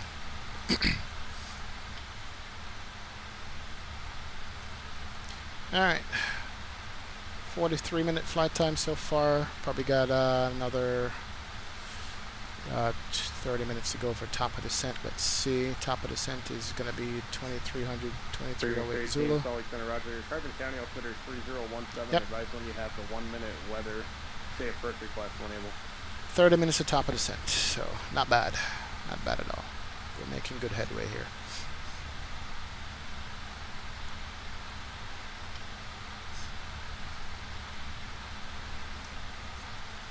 Thanks, 13, Roger. Find a visual approach to Carbon County Airport. And once we switch over... 2806, contact Oakland Center, 132.905. Over to Oakland Center, 132.905. Good day. 132.905. 46, contact Cascade approach 124.3. There we go. Oakland Center.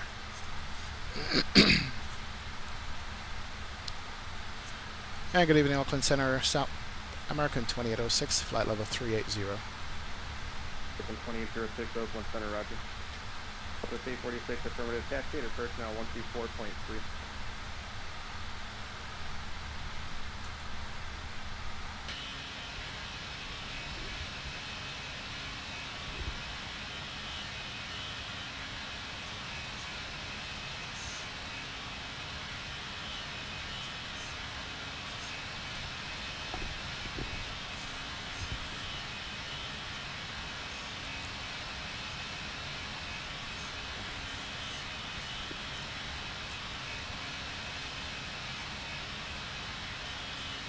Stop to 46, Cascade approach, Roger. Information clear as this again for any advice when you got that. Fueling is 5,000 gross and expect vectors to the ILS runway 14 approach.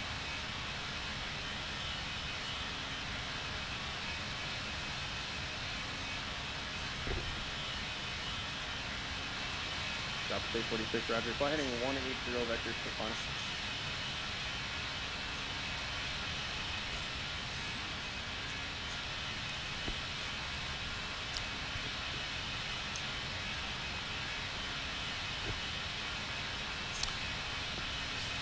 Alright folks, let me step out of the cockpit here for a second, go get a drink of water and come back.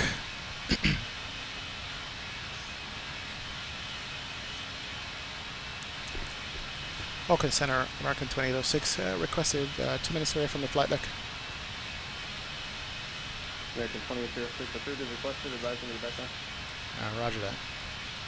Clearing 318, descend to pilot's discretion, maintain 13,000.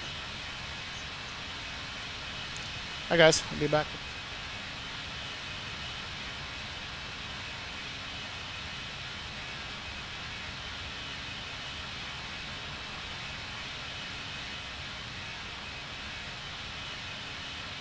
Southwest 846, descend to maintain 8,000.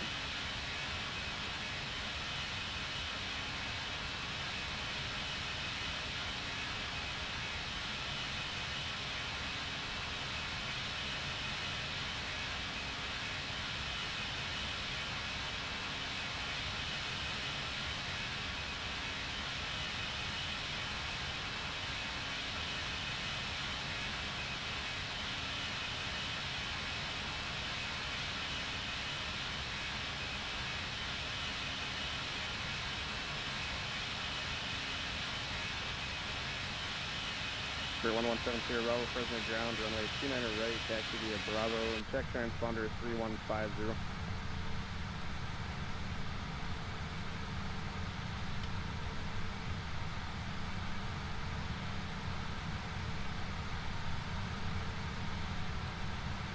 73 Bravo, Roger. Runway 29 left is also available if you'd like to depart the left side, just this side.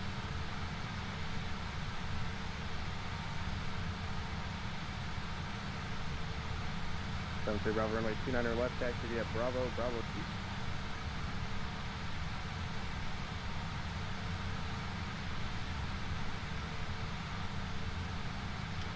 Southwest 846, turn 10 degrees right, descend and maintain 7,100.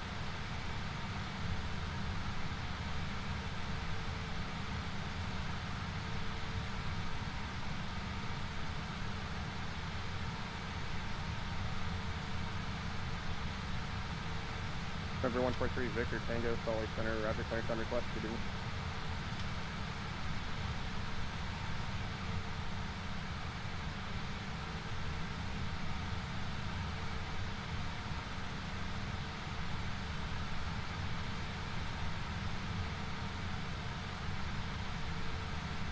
Phoenix 13, Roger, no traffic observed between you and Carbon County. Radar service terminated, IFR cancellation is received. Block and maintain VFR, frequency change approved, have a good day.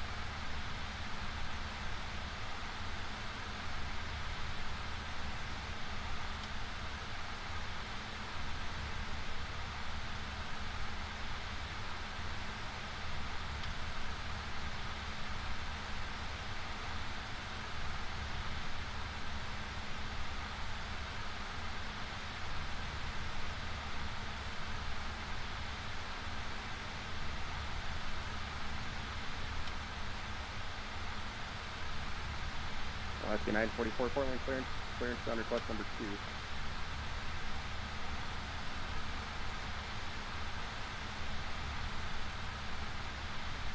Epic 3 Victor Tango clearance, available, advise ready to copy. Victor Tango is cleared from the Ronan Airport to the Council Airport as filed. Alright guys, back with you on the flight deck. Expect level 280 within 10 minutes after departure.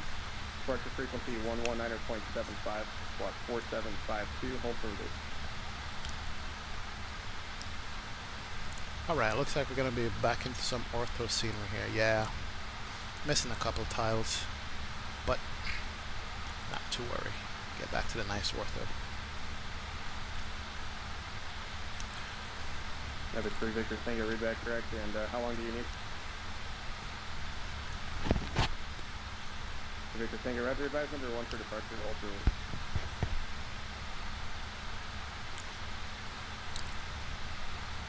Oakland Center, American 2806, back with you on the flight deck. Southwest 846, turn left heading 170, intercept runway 14, localizing.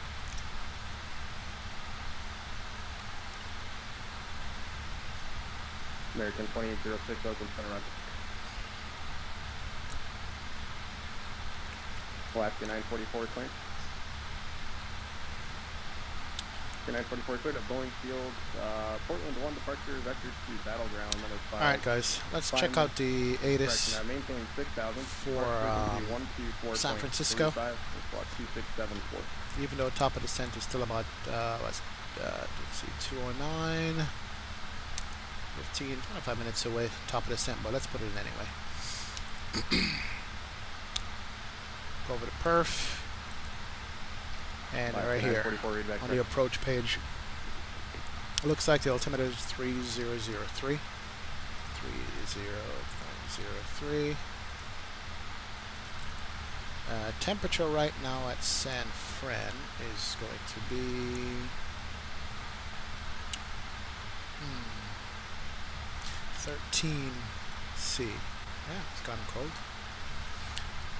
Wind 2706 knots, 270/06. So we're definitely landing on the 28s, maybe 28 right, or actually probably 28 left, based on our approach.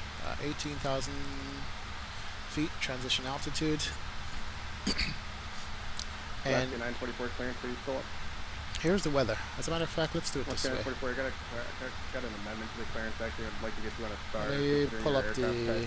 Clear to Boeing Field, it'll be the Portland 1 departure, vectors to Battleground of VOR, and then the Olympia 2 arrival, rest of clearance unchanged. Yeah, normally I don't use the pop-up, but I'll use it right now since I'm talking to you guys and we want to see outside. Alright, so 18,000 feet transition altitude. And We got the QNH, we got the wind, we got temperature. Now, let's pull up the charts. Jack, finally, Golf advising me up Lake Tahoe Airport in sight. For San Francisco. Go back to airports. My favorites. Southwest 846, cleared ILS and my 14 approach. San Francisco charts here. Good. And let's get rid of this SID that I had before.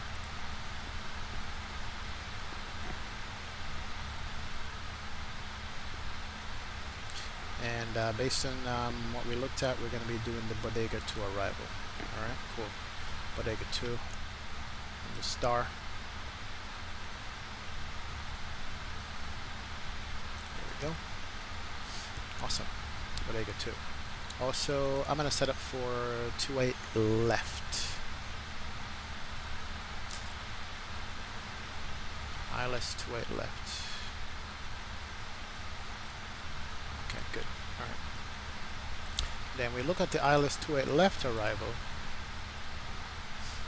We're going to need this, the decision height, 213 feet. Southwest 846, contact So Medford Tower 119.4. 213.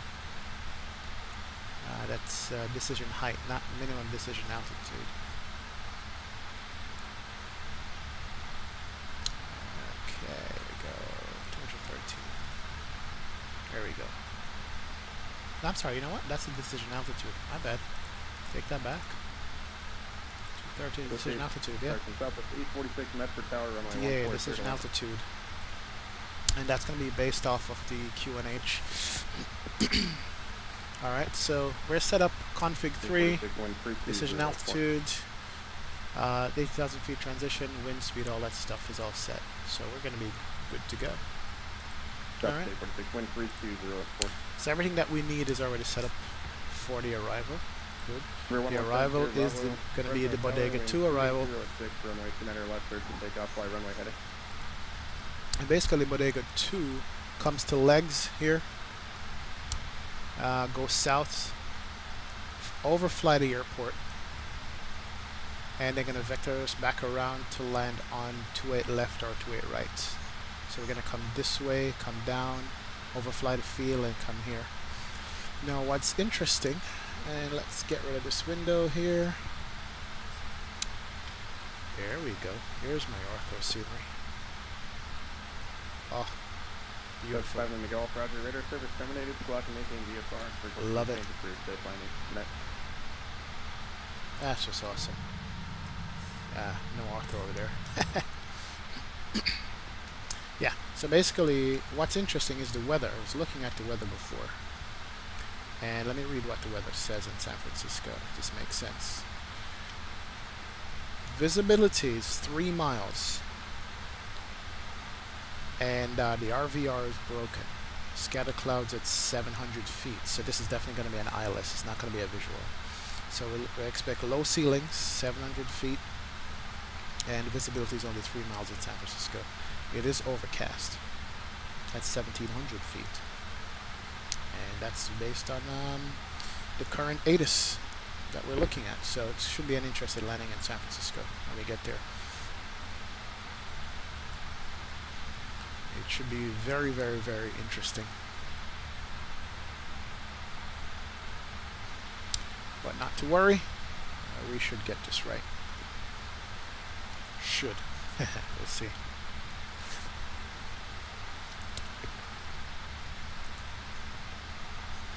Air 70 Bravo, contact northbound, correction, contact Fresno Department. Very interesting colors. Let's see. Where are we right now? Uh-huh. Center 1170 Bravo, Fresno Departure, radar contact, maintain VFR. Pyramid Lake. Never heard of that before. Left turn Okay. on course approved.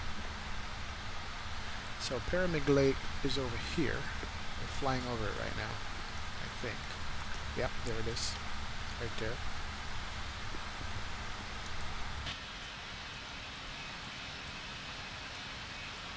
Half ortho, half not. Nice. Yeah, so that's Pyramid Lake right there. A little island in the middle.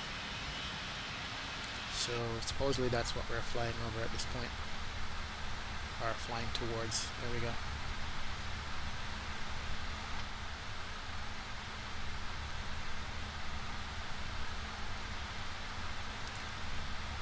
Sun Valley, Lemon Valley. I've never been to those places. Been to a lot of places in the States, but I haven't been there yet. So we'll see.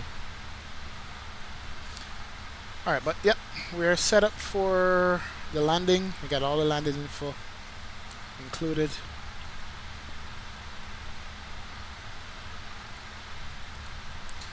And descent, we're going to do a managed descent when we get there.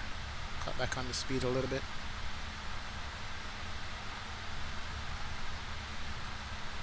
And a bunch of airfields just popped in. Reno. Alright, so we're going to be flying about 20 miles north of Reno. Okay. So we're going to be going past Reno. That's a nice airfield to fly in. High altitude. Normally a visual. There is an ILS for it. I've done it on Pilotedge before. It's a nice airplane to fly into.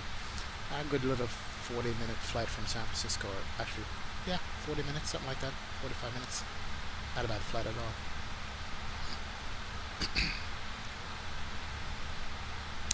And here's our top of descent marker. Coming up in 130 miles to top of descent. This Airbus here, Flight Factor, is the first Airbus I've ever flown. Well, the only Airbus I've ever flown. Normally, I'm just Boeing. IXEG and the Zebo are the other two airplanes that I fly. I love those planes.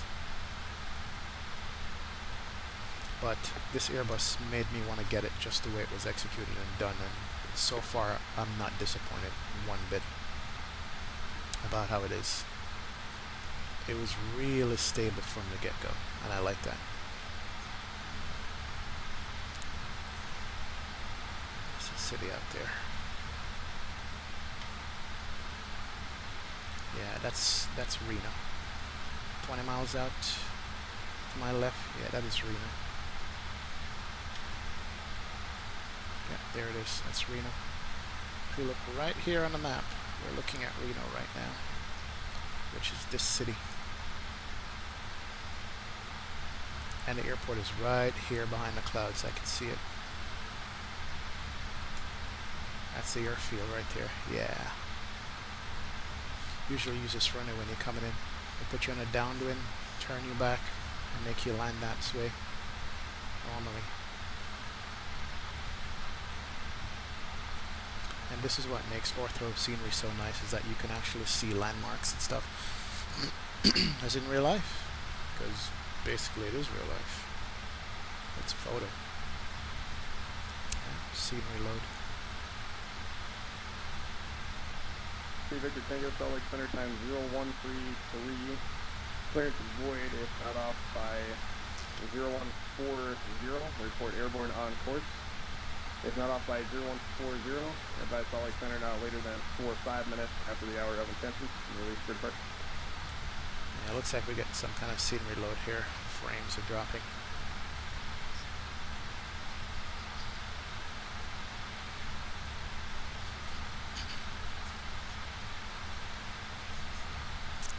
Victor Tango, read back direction, speed advisory, frequency approved. We'll talk to you shortly.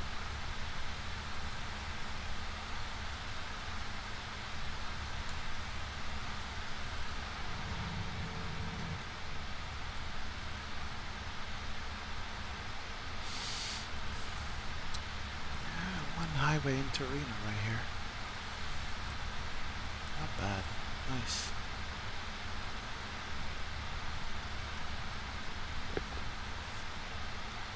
Yeah, there it is. There's the airfield. Under cloud cover. This is what makes X-Plane so awesome, man. Get all these ortho scenery. I think my scenery for Reno, you can tell it's green around it.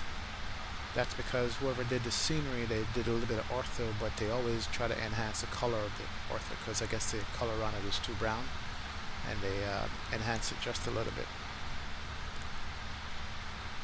We could even see planes at the gate, southwest. Here's the plane taxiing right there. Wow. That is awesome. Yeah, you can definitely see the scenery right there.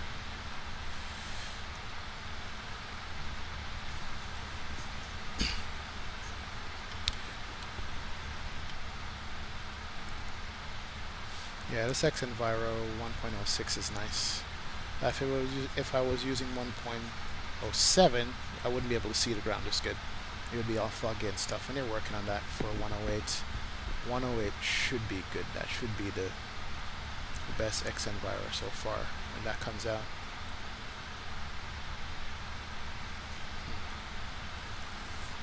But I'll use 106 for now.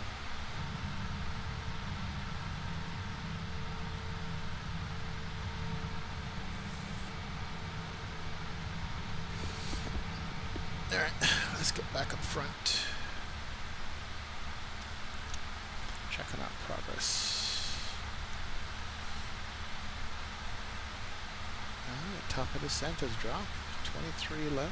It's 24.7. So top of descent in 15 minutes. Yeah. We made up a little bit of time. Although we have a direct 81 knot headwind right now. So we're doing 379 over the ground.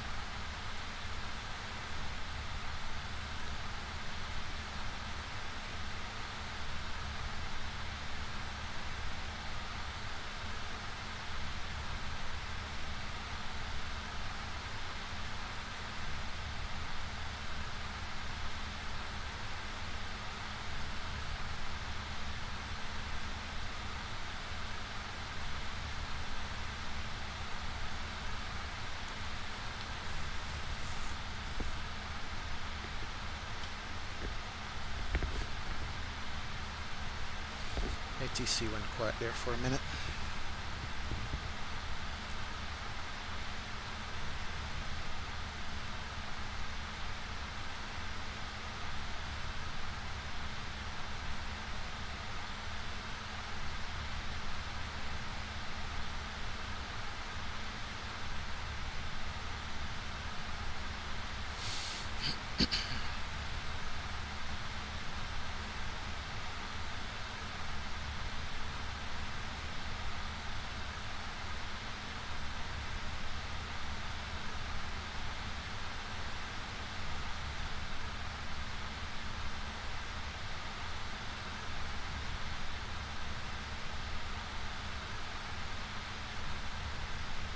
I'm going to see if I can do a live stream at least 2 to 3 times a week.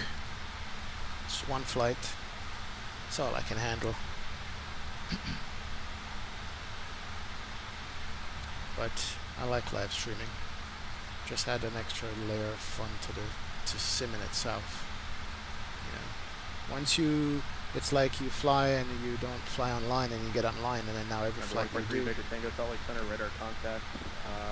Climb to maintain flight level 230 for now.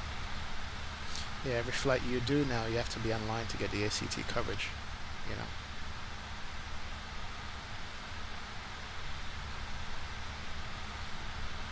Baker Tango, climb to maintain flight level 280.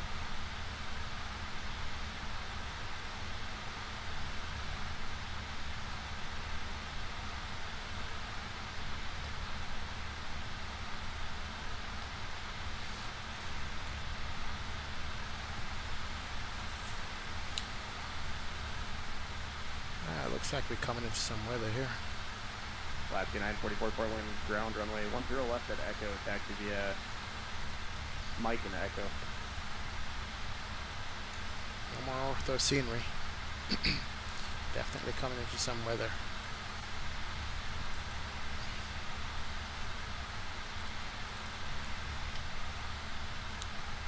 Yeah, weather in San Francisco from the 80s didn't look too good, so I guess we're seeing that now.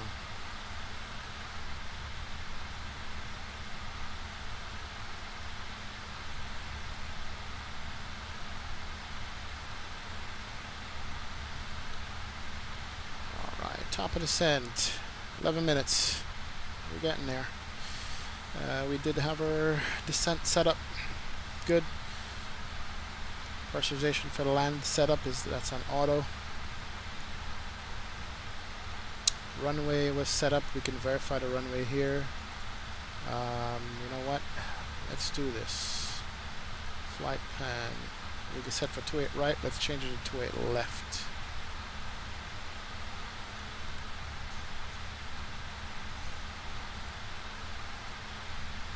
Now let's 28 left.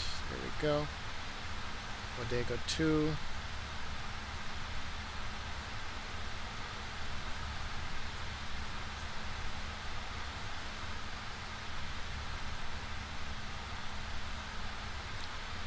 Make sure that stays in our flight plan. And we take out the discontinuity here. Alright, so LLC, then legs is set, and we insert that. Good.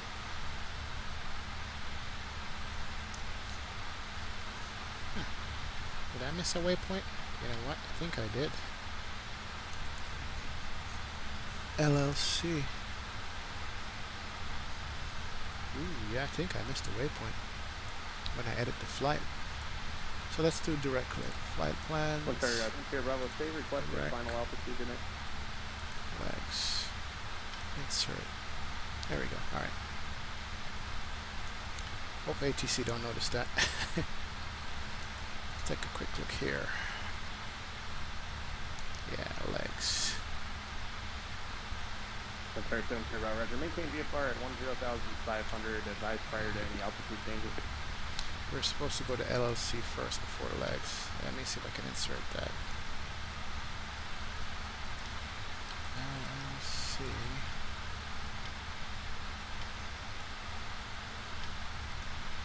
That's fine. You can stay at 10.5 for now. I'm okay with that. Since you'll eventually be transitioning towards the south and more so. And actually, if you do want to go to 11.5, I'm okay with that now, so just let me know. Yeah. You know what? We'll cancel that. We're fine. 73 Roger. Maintain VFR at 11,500 and advise prior to any altitude changes. Legs is coming up, and that's where our star starts. Is legs right here. So we're close to LLC anyway. Bravo contact Oakland Center 128.7. Let's check the constraints.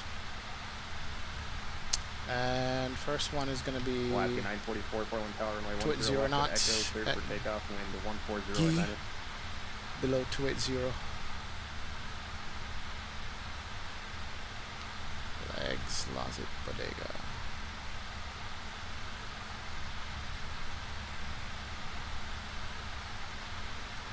Oh, we're missing 2 waypoints.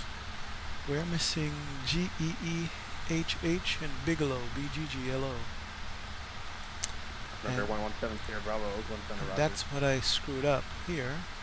American 2806, descend to pilot discretion, maintain flight level 240. Descend to pilot discretion, maintain flight level 240, American 2806. Okay. Sorry there, folks. Sorry for the quick movement. 240. Alright, top of descent's coming up. I'll wait a little bit longer to do the descent on that. Turn off the airports. Yeah, I think I screwed up the arrival here just a little bit. Let's see if we can fix it real quick. 28 left. Okay, clear.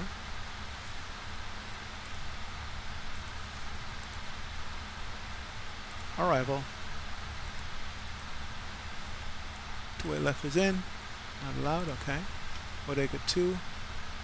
Transition. Alright, so we're already on the arrival. We can't change it now. However, we are missing a waypoint. And that waypoint is going to be,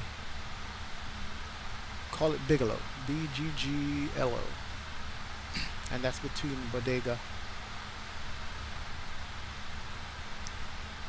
and Lazit.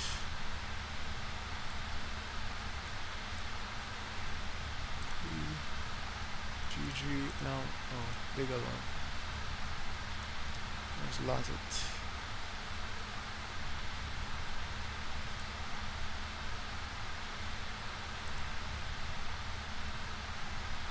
Clear that. Clear that. Insert, let's make sure.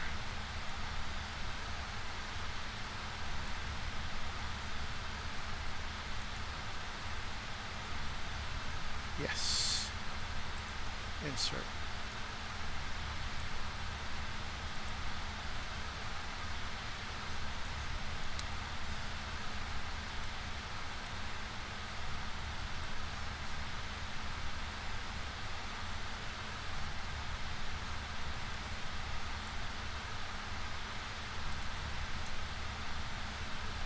Direct. Bigelow. Alright, so we got it back. And then we're going to clear legs. Clear discontinuity. Insert. And track first. Clear. There we go. Fixed it. Okay, good. So, scared here for a second. What we did was kind of mess up the arrival change in runway, but we got it back. It's going to go to Bigelow, then to Lozitz,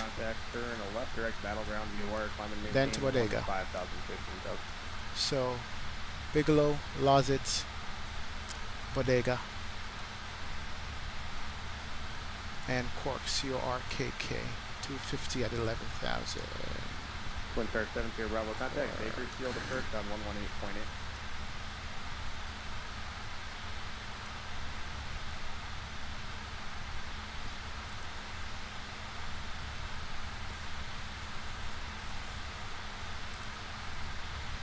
Twin Star 70 Bravo contact, Baker Field approach 118.8.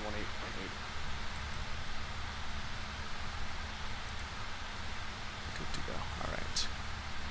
Bodega, Lozit, Bigelow, Cork.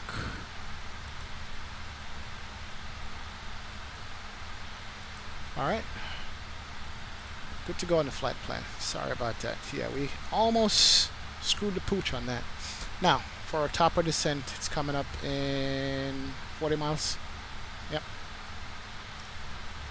Yeah, top of descent is coming up. And he said flight level 240.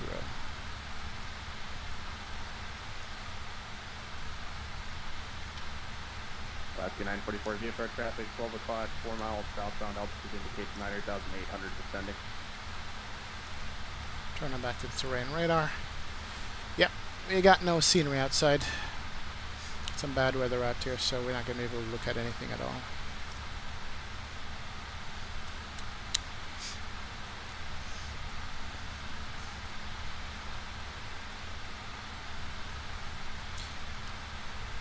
Yeah, with any airplane, I learned that the hard way. When you're changing the arrival, got to make sure everything is set up properly before you insert it. Traffic, 1 o'clock, 5 miles northbound, indicates 11,500. Else it will throw you off severely. So I did that a while ago, didn't realizing that, hey, it was wrong, but that's why you have the charts and not just follow the FMC so that you can see what the constraints are and so forth. 944 should be no factor diverging contact, Seattle Center 126.6 for her. And make sure Cork is 11,250. Yep, 11,250 is a constraint at Cork, which is good. That's what I need it to be.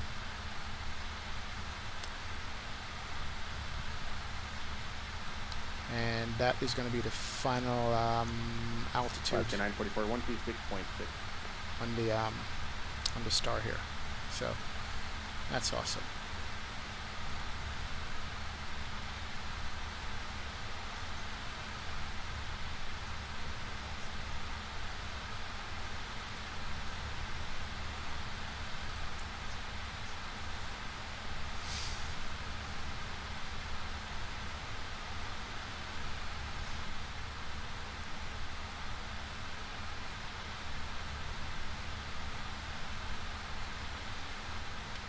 Alaska 944 Seattle Center, roger. Climbing to maintain probable 250.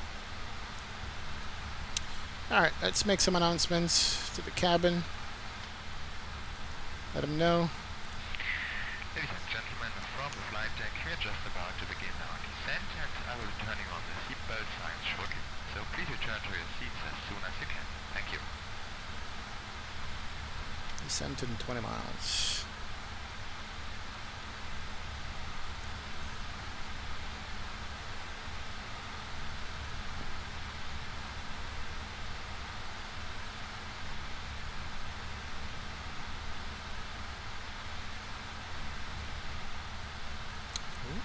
turn on our strobe. Oops.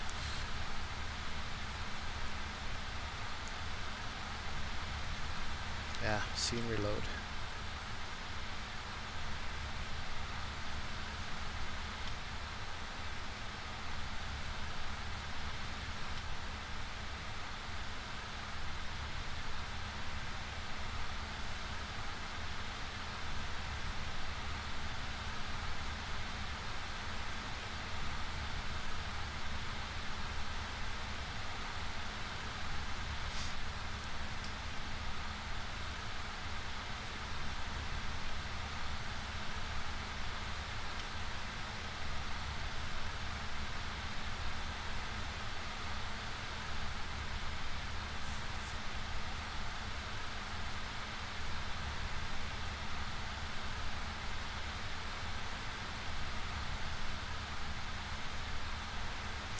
And I think we got everything that needs to be set up for this descent already. Got the QNH, got the wind direction and speed. Alright, awesome.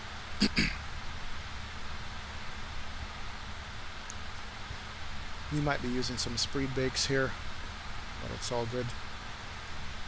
2944 approved as requested, advise backup.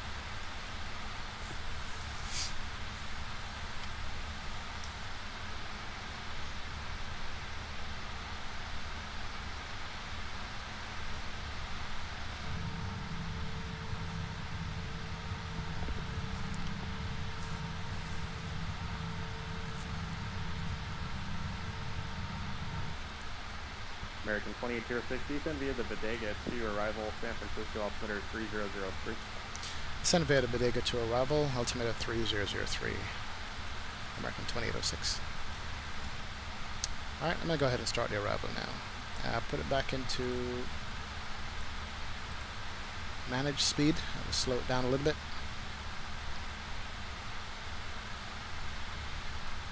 And then let's put it in manage descent. There it is. So here comes the airplane.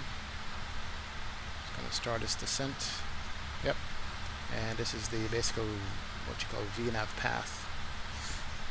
So the ball right here, and the speed for the descent. So try to maintain that as best as possible. Pretty awesome. And let's just go ahead and turn on the fasten seatbelt sign. Oh, there we go. Fasten seatbelt sign is on.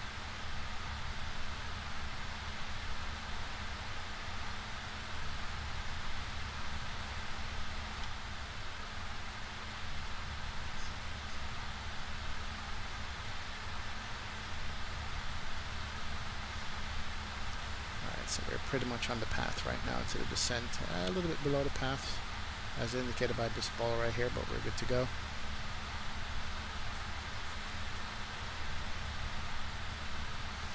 Yeah, I got some Xenvir 1.06 artifacts here. Ah, look at that.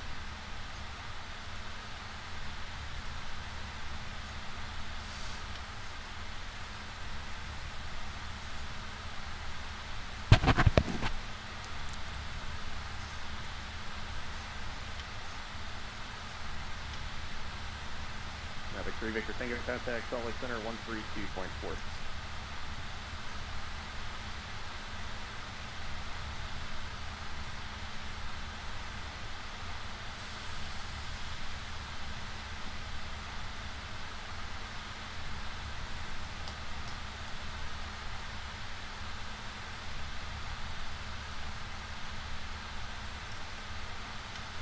And basically, descend by the Bodega to arrival means that Number 143, Victor Tango, Salt Lake Center, roger. This altitude here, we're clear to go below that. At first we got a descent to 240, now we got to descend by the altitude. He did say by our discretion, but we didn't descend yet. Now, it's basically all the way down on the star. We can go with the different altitude and constraints, so we're good to go.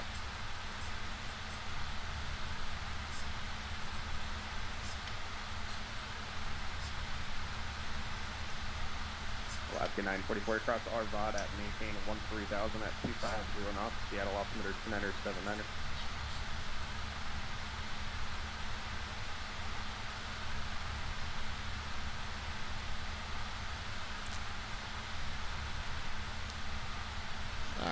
Fuel on board is 32.3.24. Okay, 3240 is the fuel on board, and that's coming up to Bigelow. Let's see how far off we are.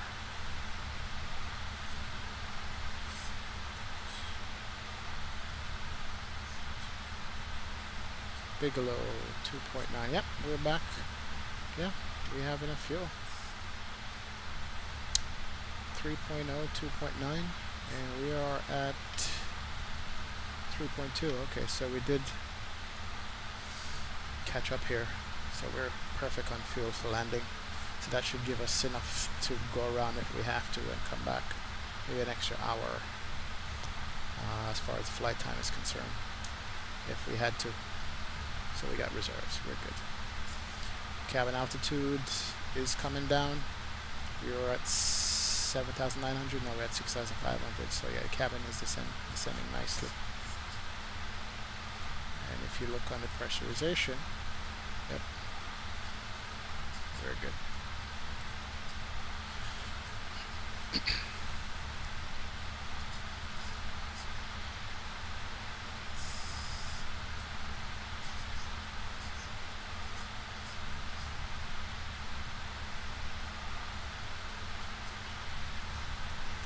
Alright, and then based on the star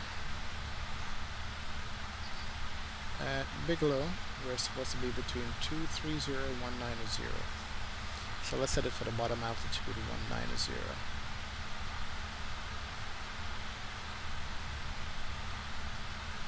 Good deal.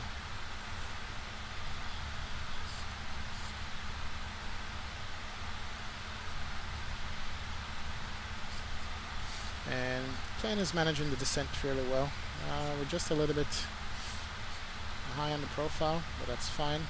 Speed is good, 280 knots. And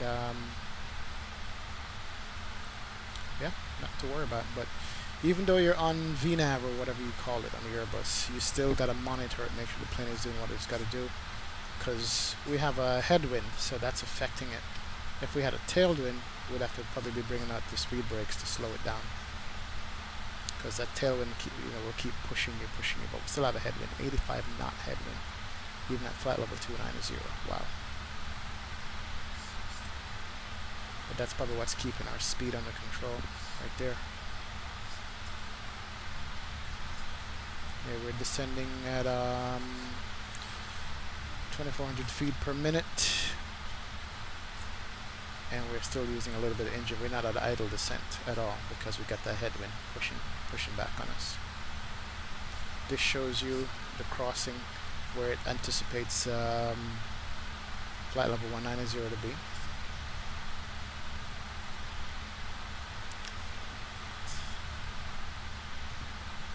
So even though it's managed, still got to watch it, still got to know what's going on. NorCal is covered. Yep, that's what the ATIS said when we read it. Remember, it was 3-mile visibility, overcast up to 700 feet off the ground, so that's not far from the decision height. So it's definitely going to be the ILS for us.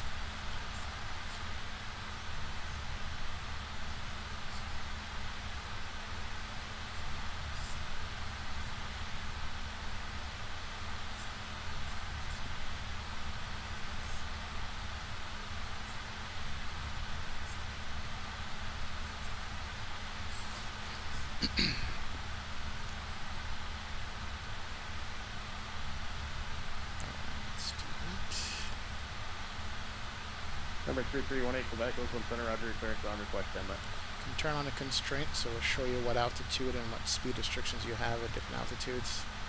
Here at Cork is 1100 250, and Lozitz is 280 between 13 and 16. You have 1100 250.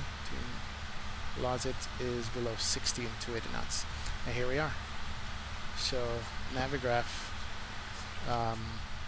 charts pick up your location on the star, so you definitely know you're following the star properly, which is perfect right there. Good. Still above the clouds. We're going to be going under clouds here shortly. Altimeter let's go back in perf. 3003 was the altimeter. Alright, remember that. And we crossed 18,000.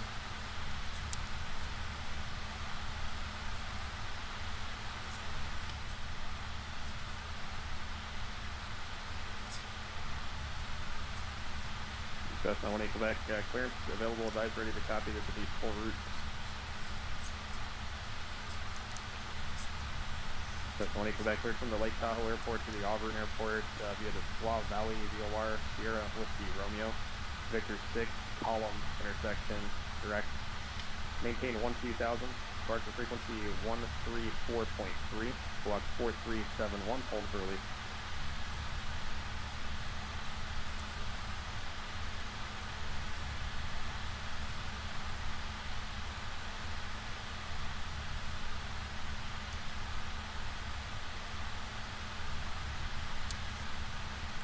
So far, so good. Cessna 18 Quebec, reback track altitude until you're ready for departure. 18 Quebec, roger time 0201, clearance avoid if not off by 0210, if not off by 0210, advise Oakland Center not later than 0215 of intention. Release for departure. Should be underground about 15 minutes. And let's go ahead and lower the altitude some more. Let's put it at below 16. 0210, advise us not later than 15 minutes. Put it down to 16,000. There we go.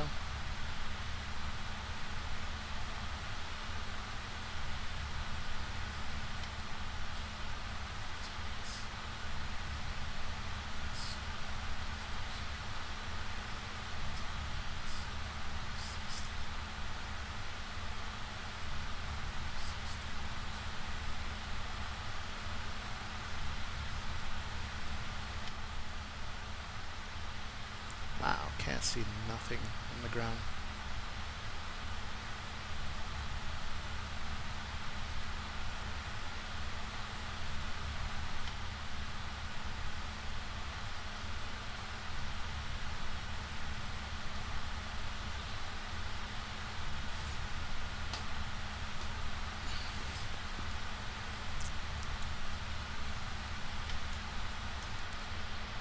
If you're a passenger in here, basically just looking at clouds, nothing under it.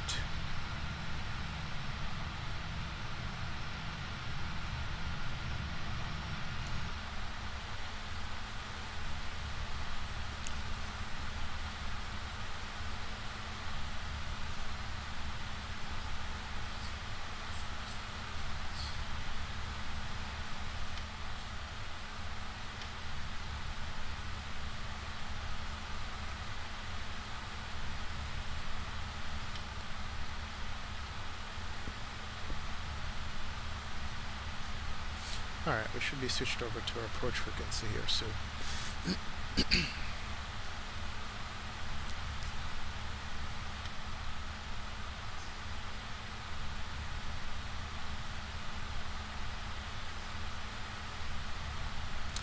Alaska 944, connect Seattle approach for 100.2. Alright, take it down to 13.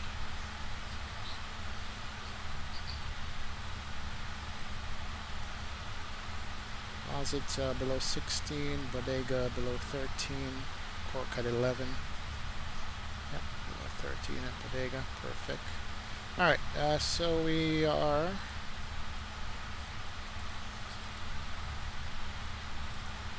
.3003, altimeter, perfect. Transition altitude. Speed is still good, 280 knots. And profile. And let's bring it down to 11, which is the 944 Seattle approach, expect final right. altitude for this star. And then we're going to American 2806, connect NorCal approach 135.1. over to approach 135.1, good day. 35.1.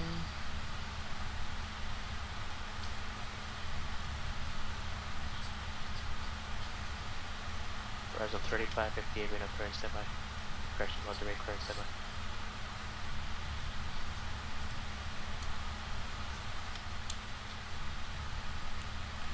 And NorCal approach, American 2806, 15.9 on the Bodega 2 arrival. 2806, normal approach, expect ILS runway 2 left. Expecting the ILS runway 2 left, American 2806. Yep, so we have 28 left set up. Let's verify that here. 10955, course 284. Let's see if we have that. 10955, course 284. Yep, 10955, course is 284. It's going to be the ILS, so good. So good planning. You guessed it right.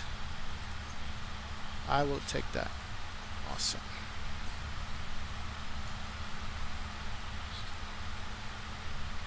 Alright, so Cork is going to be 3558 for the Reno Airport. at 11. Monterey Perfect. Port departure vectors to Salinas And it's putting us right over Cork at 11,000. 250 knots. We're going to have frequency 127.15. We're gonna have a slowdown at Bodega right there. Okay, here's where we're gonna be slowing down to 250 knots after we cross over Bodega. Awesome. We might have to pull out the speed brakes. Probably might not have to. The wind did help us out on the descent. Horizon 3515, expect vectors to Salinas. It's a red vector departure. All right, and at 10,000 we'll bring out the lights. Horizon 3550, we bid correct. Getting another frame hit here. Probably loading more scenery.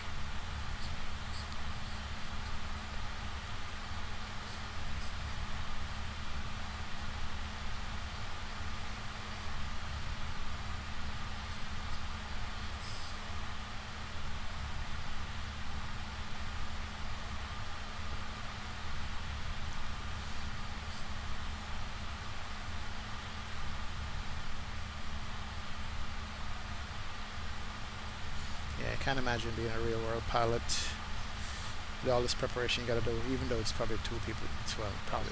It's two people in a cockpit. Alright, so we're a little bit below profile right now. And speed's climbing. Let me pull out the brakes just a little bit. Half. Speed brake half. There we go.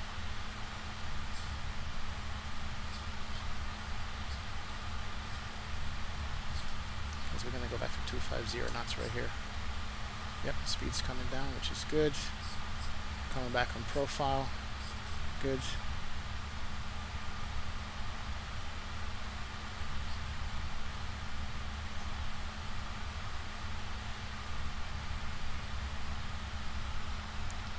Alright.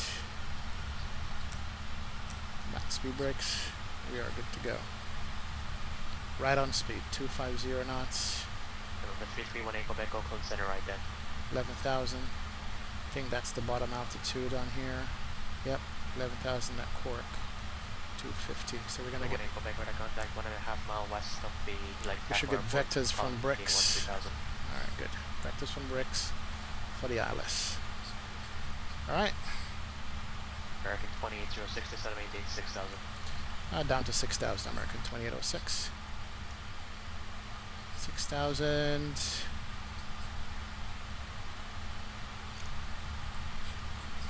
That's unmanaged still. Alright, good. Alright, coming up on 10,000, we're just going to turn on the lights here.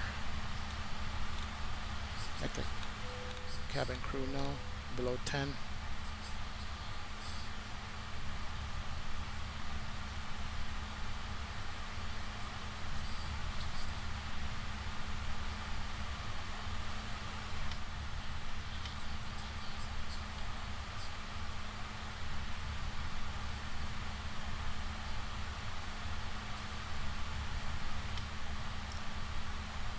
So we're going to be right over San Francisco here, 5 miles basically, right there. That's San Francisco. We're going to go over the airfield, turn to the right, and come back around to the runway 28 left right there.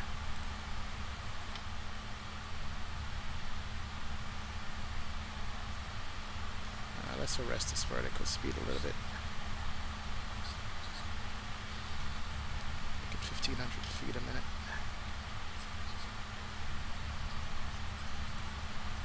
Take over. Good. And put us on heading here. Let's take over the speed also.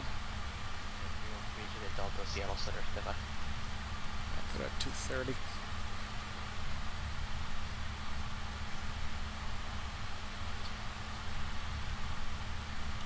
And get some brakes out. slow it down just a little. Here we go.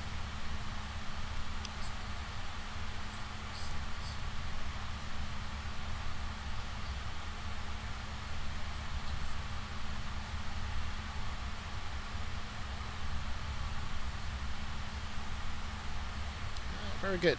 November 3 Juliet Delta, change to my frequency 128.15. Alright, let's pull up the American 2806, good night, normal approach 135.65. over to approach 135.65. Good day. 3565.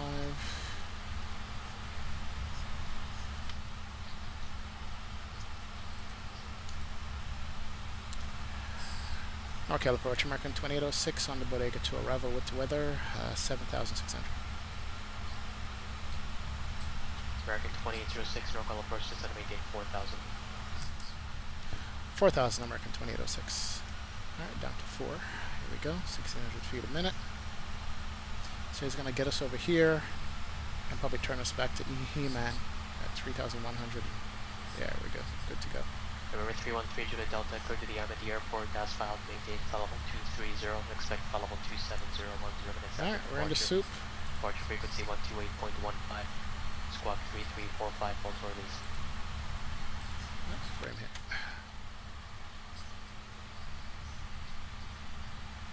Alright, let's make some announcements here. Cabin crew, please prepare cabin for landing. Please prepare cabin for landing. Ladies and gentlemen, we are now on our final approach. I'd like to thank all of you 24, descend to maintain 2,200, We heading appreciate the 230. business and we hope to see you again soon. Thank you. November 3 Juliet Delta, release for departure, avoiding north up in 10 minutes.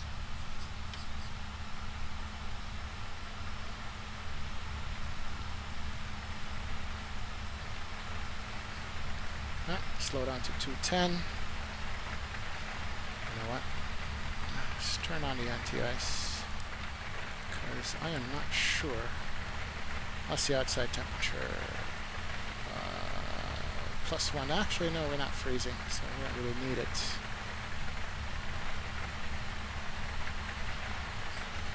See, X-Enviro doesn't show the weather. That's the problem here.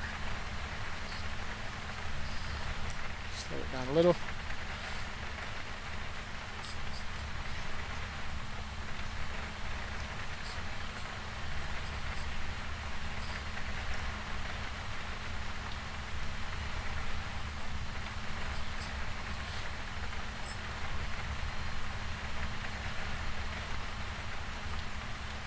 There's weather. Wow, nasty. Last time I did this, didn't have the anti-ice on. I ended up almost crashing. I had to go around. Woo! Look at it. 24, turn left heading 310.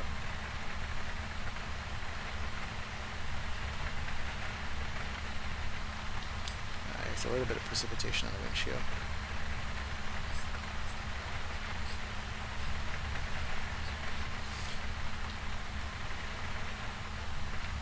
Alright, we are at speed. Brakes can come back in. When he turns us, we'll go down to 180. Take out the slats. American 2806, turn left heading 040. Left heading 040, American 2806. Alright, here we go.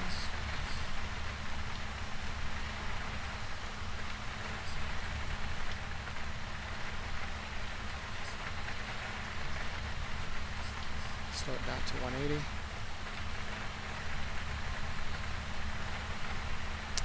Alright, selector.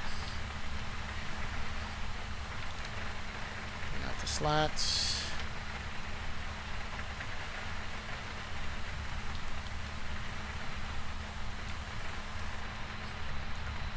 We got some ground out there. Wow, it's awesome. Awesome approach.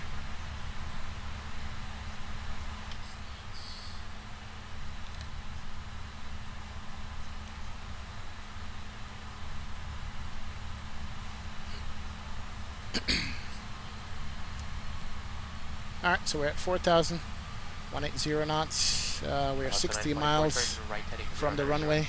4 right localizer. So we're here. We're going back to here. Wow, look at it. Beautiful. That's the 924 correction, heading 110. Slow it down to 160, 170.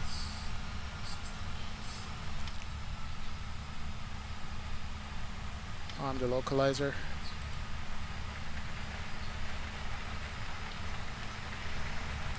It's going to make me turn one more left turn here, coming up soon. Alright, outside temperature is good, so we don't need the anti-ice. Turn it off. 2806, turn off heading 350. Left 350, American 2806. 350.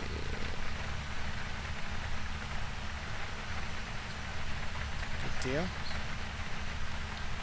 Turning back to Bokni or wherever.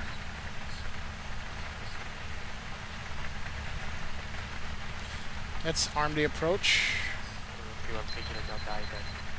Activate approach. So landing speed is 123 plus 5. 128, make it 130 with the wind. I lost the 924, 5 miles from myself, giving me 2,200 close taps and localizer, credit less 14 right approach.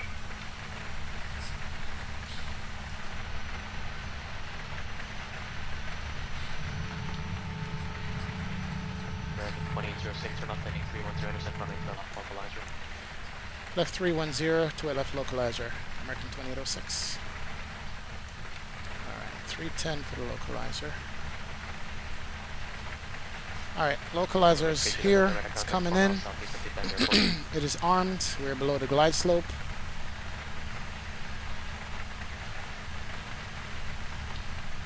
Alright, so 35, 58, moderate ground push onto Alpha Growth, expect runway 28 left for departure. So I'm going to cheat a little bit. American 2806, 4 miles from Heeman, cross Heeman at about 3,100, clear dialects, runway 2 left approach. Cross Heeman at 3,100, clear for the Alice to a left approach, American 2806. On the approach. There we go.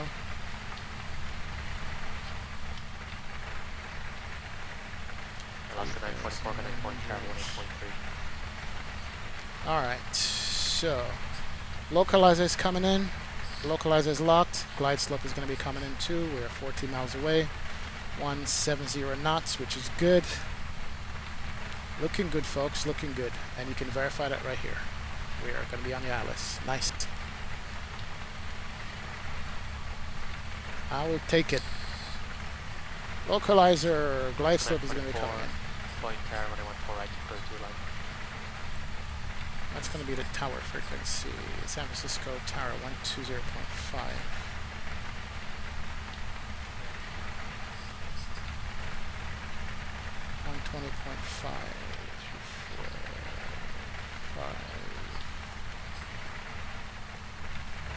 Okay, good.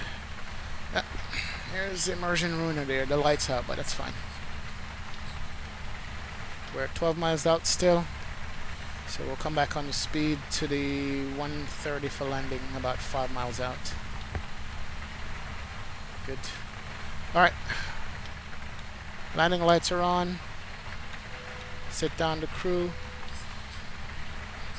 Speed brake medium. Ground spoilers armed. Good to go. Time to pay attention.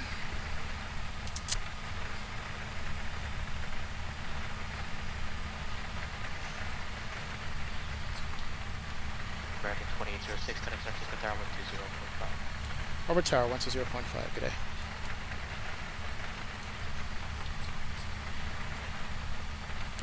Zero 313 Juliet Delta Seattle Center, climbing gate level 270.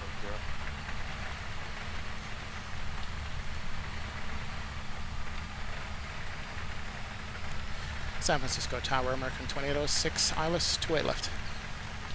American 2806, San Francisco Tower 126 at 7 on 82 left, clear to land. 28 left, clear to land, American 2806. Miles out. Speed again is 130 for landing. Here comes the glide slope. There it is. We are good to go. And let me slow it down. 130. Roger 3550, running to a left taxi the Alpha. Alright, 7 miles out. Gears coming down. That would slow us down.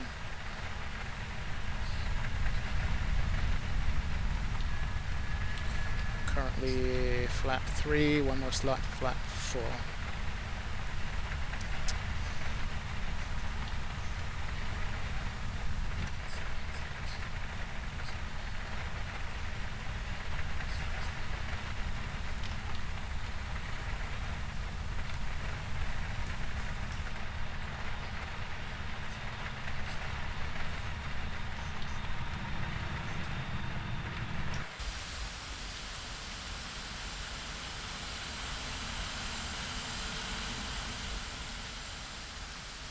Landing in the abyss. Alright, 5 miles out. Speed's coming down nicely. And we can put the flap out to flap 4. There we go. Flap speed extended. 1000. Here's the flaps. Never done an auto land before. Maybe one day I'll do it.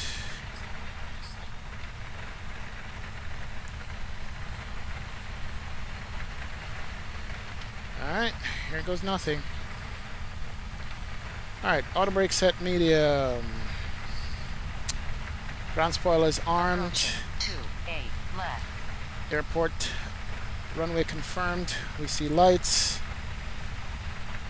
Speeds check, 130 for landing. I'll probably take out right below minimum. 500.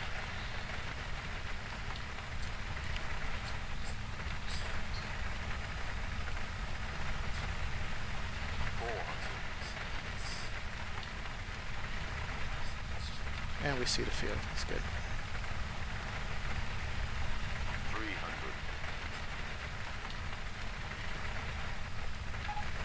Take over.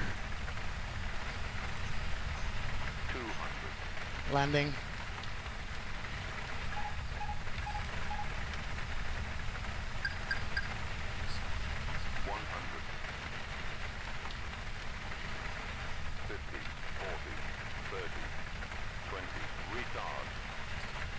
All right.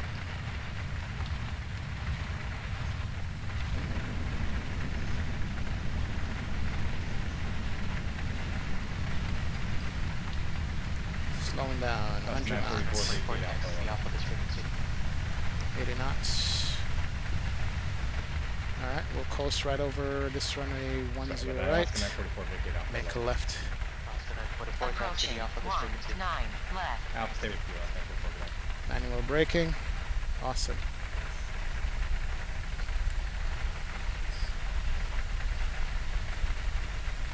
Alright. Approaching 19 right. Juliet Alpha, this frequency, American 2806. Almost stopped on a runway there. Victor Tango connect Sonic Center 128.05. Alright, looks like we got it in there, folks. Good. Good to go. I'll take that landing any day. Alright, APU's coming up. Turn off the lights. Keep the taxi lights on. Turn off the strobe lights. And bring the flaps up. Alright, and he said 143 Victor Tango, then correction Sonic Center, Roger. Alpha to the ramp. Let's bring up the ground. Stay his frequency.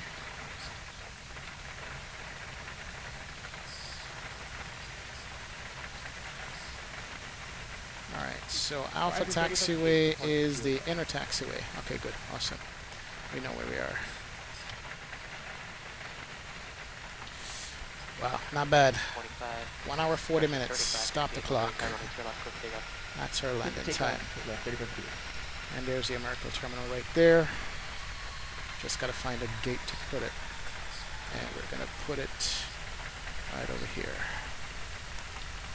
APU bleeds, can come on. Also, turn on the wipers.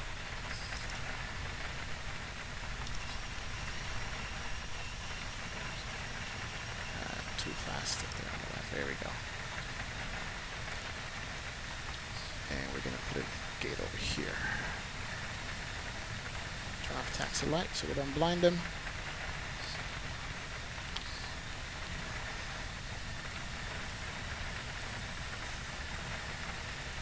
Too bad XEnviro doesn't show the actual windshield effect with the rain. Hopefully they'll fix that in 1.08. Alright. Bring it in nice and slow.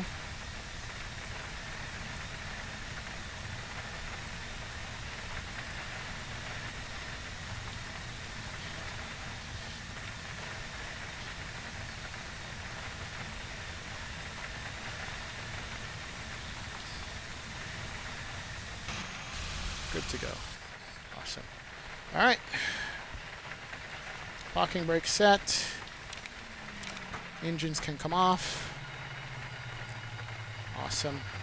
Here comes the jet bridge.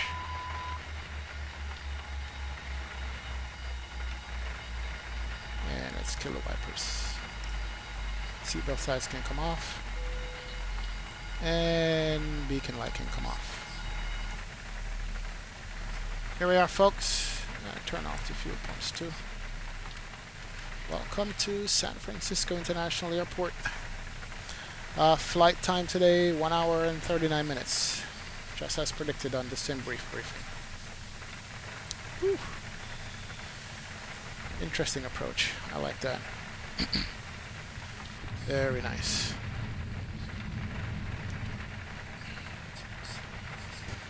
Horizon 35, 58, projection takeoff. Uh-oh, Cirrus Max rejected takeoff. Welcome to San Francisco, guys. Very overcast and cloudy and rainy.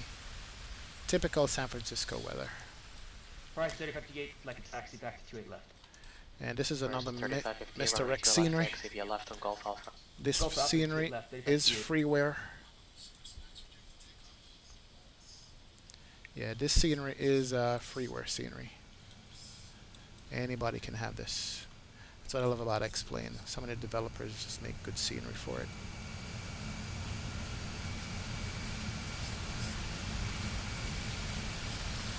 Take a screenshot there.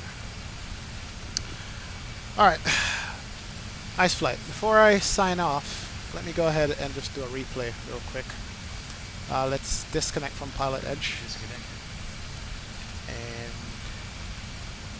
do a replay.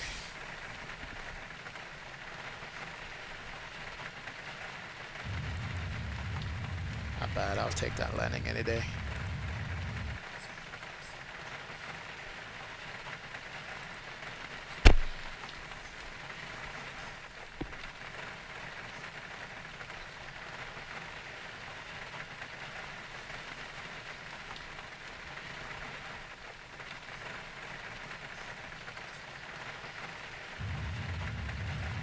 Nice, look at that wind flex. Love that.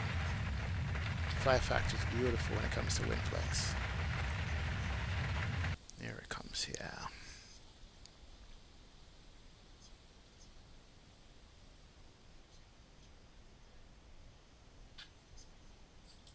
See how badly I did this landing here.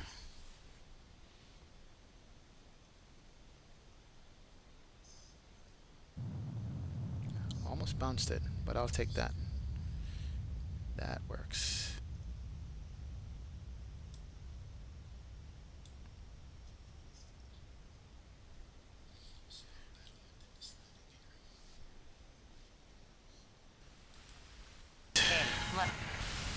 Alright guys, thanks for joining me on this stream. I appreciate it.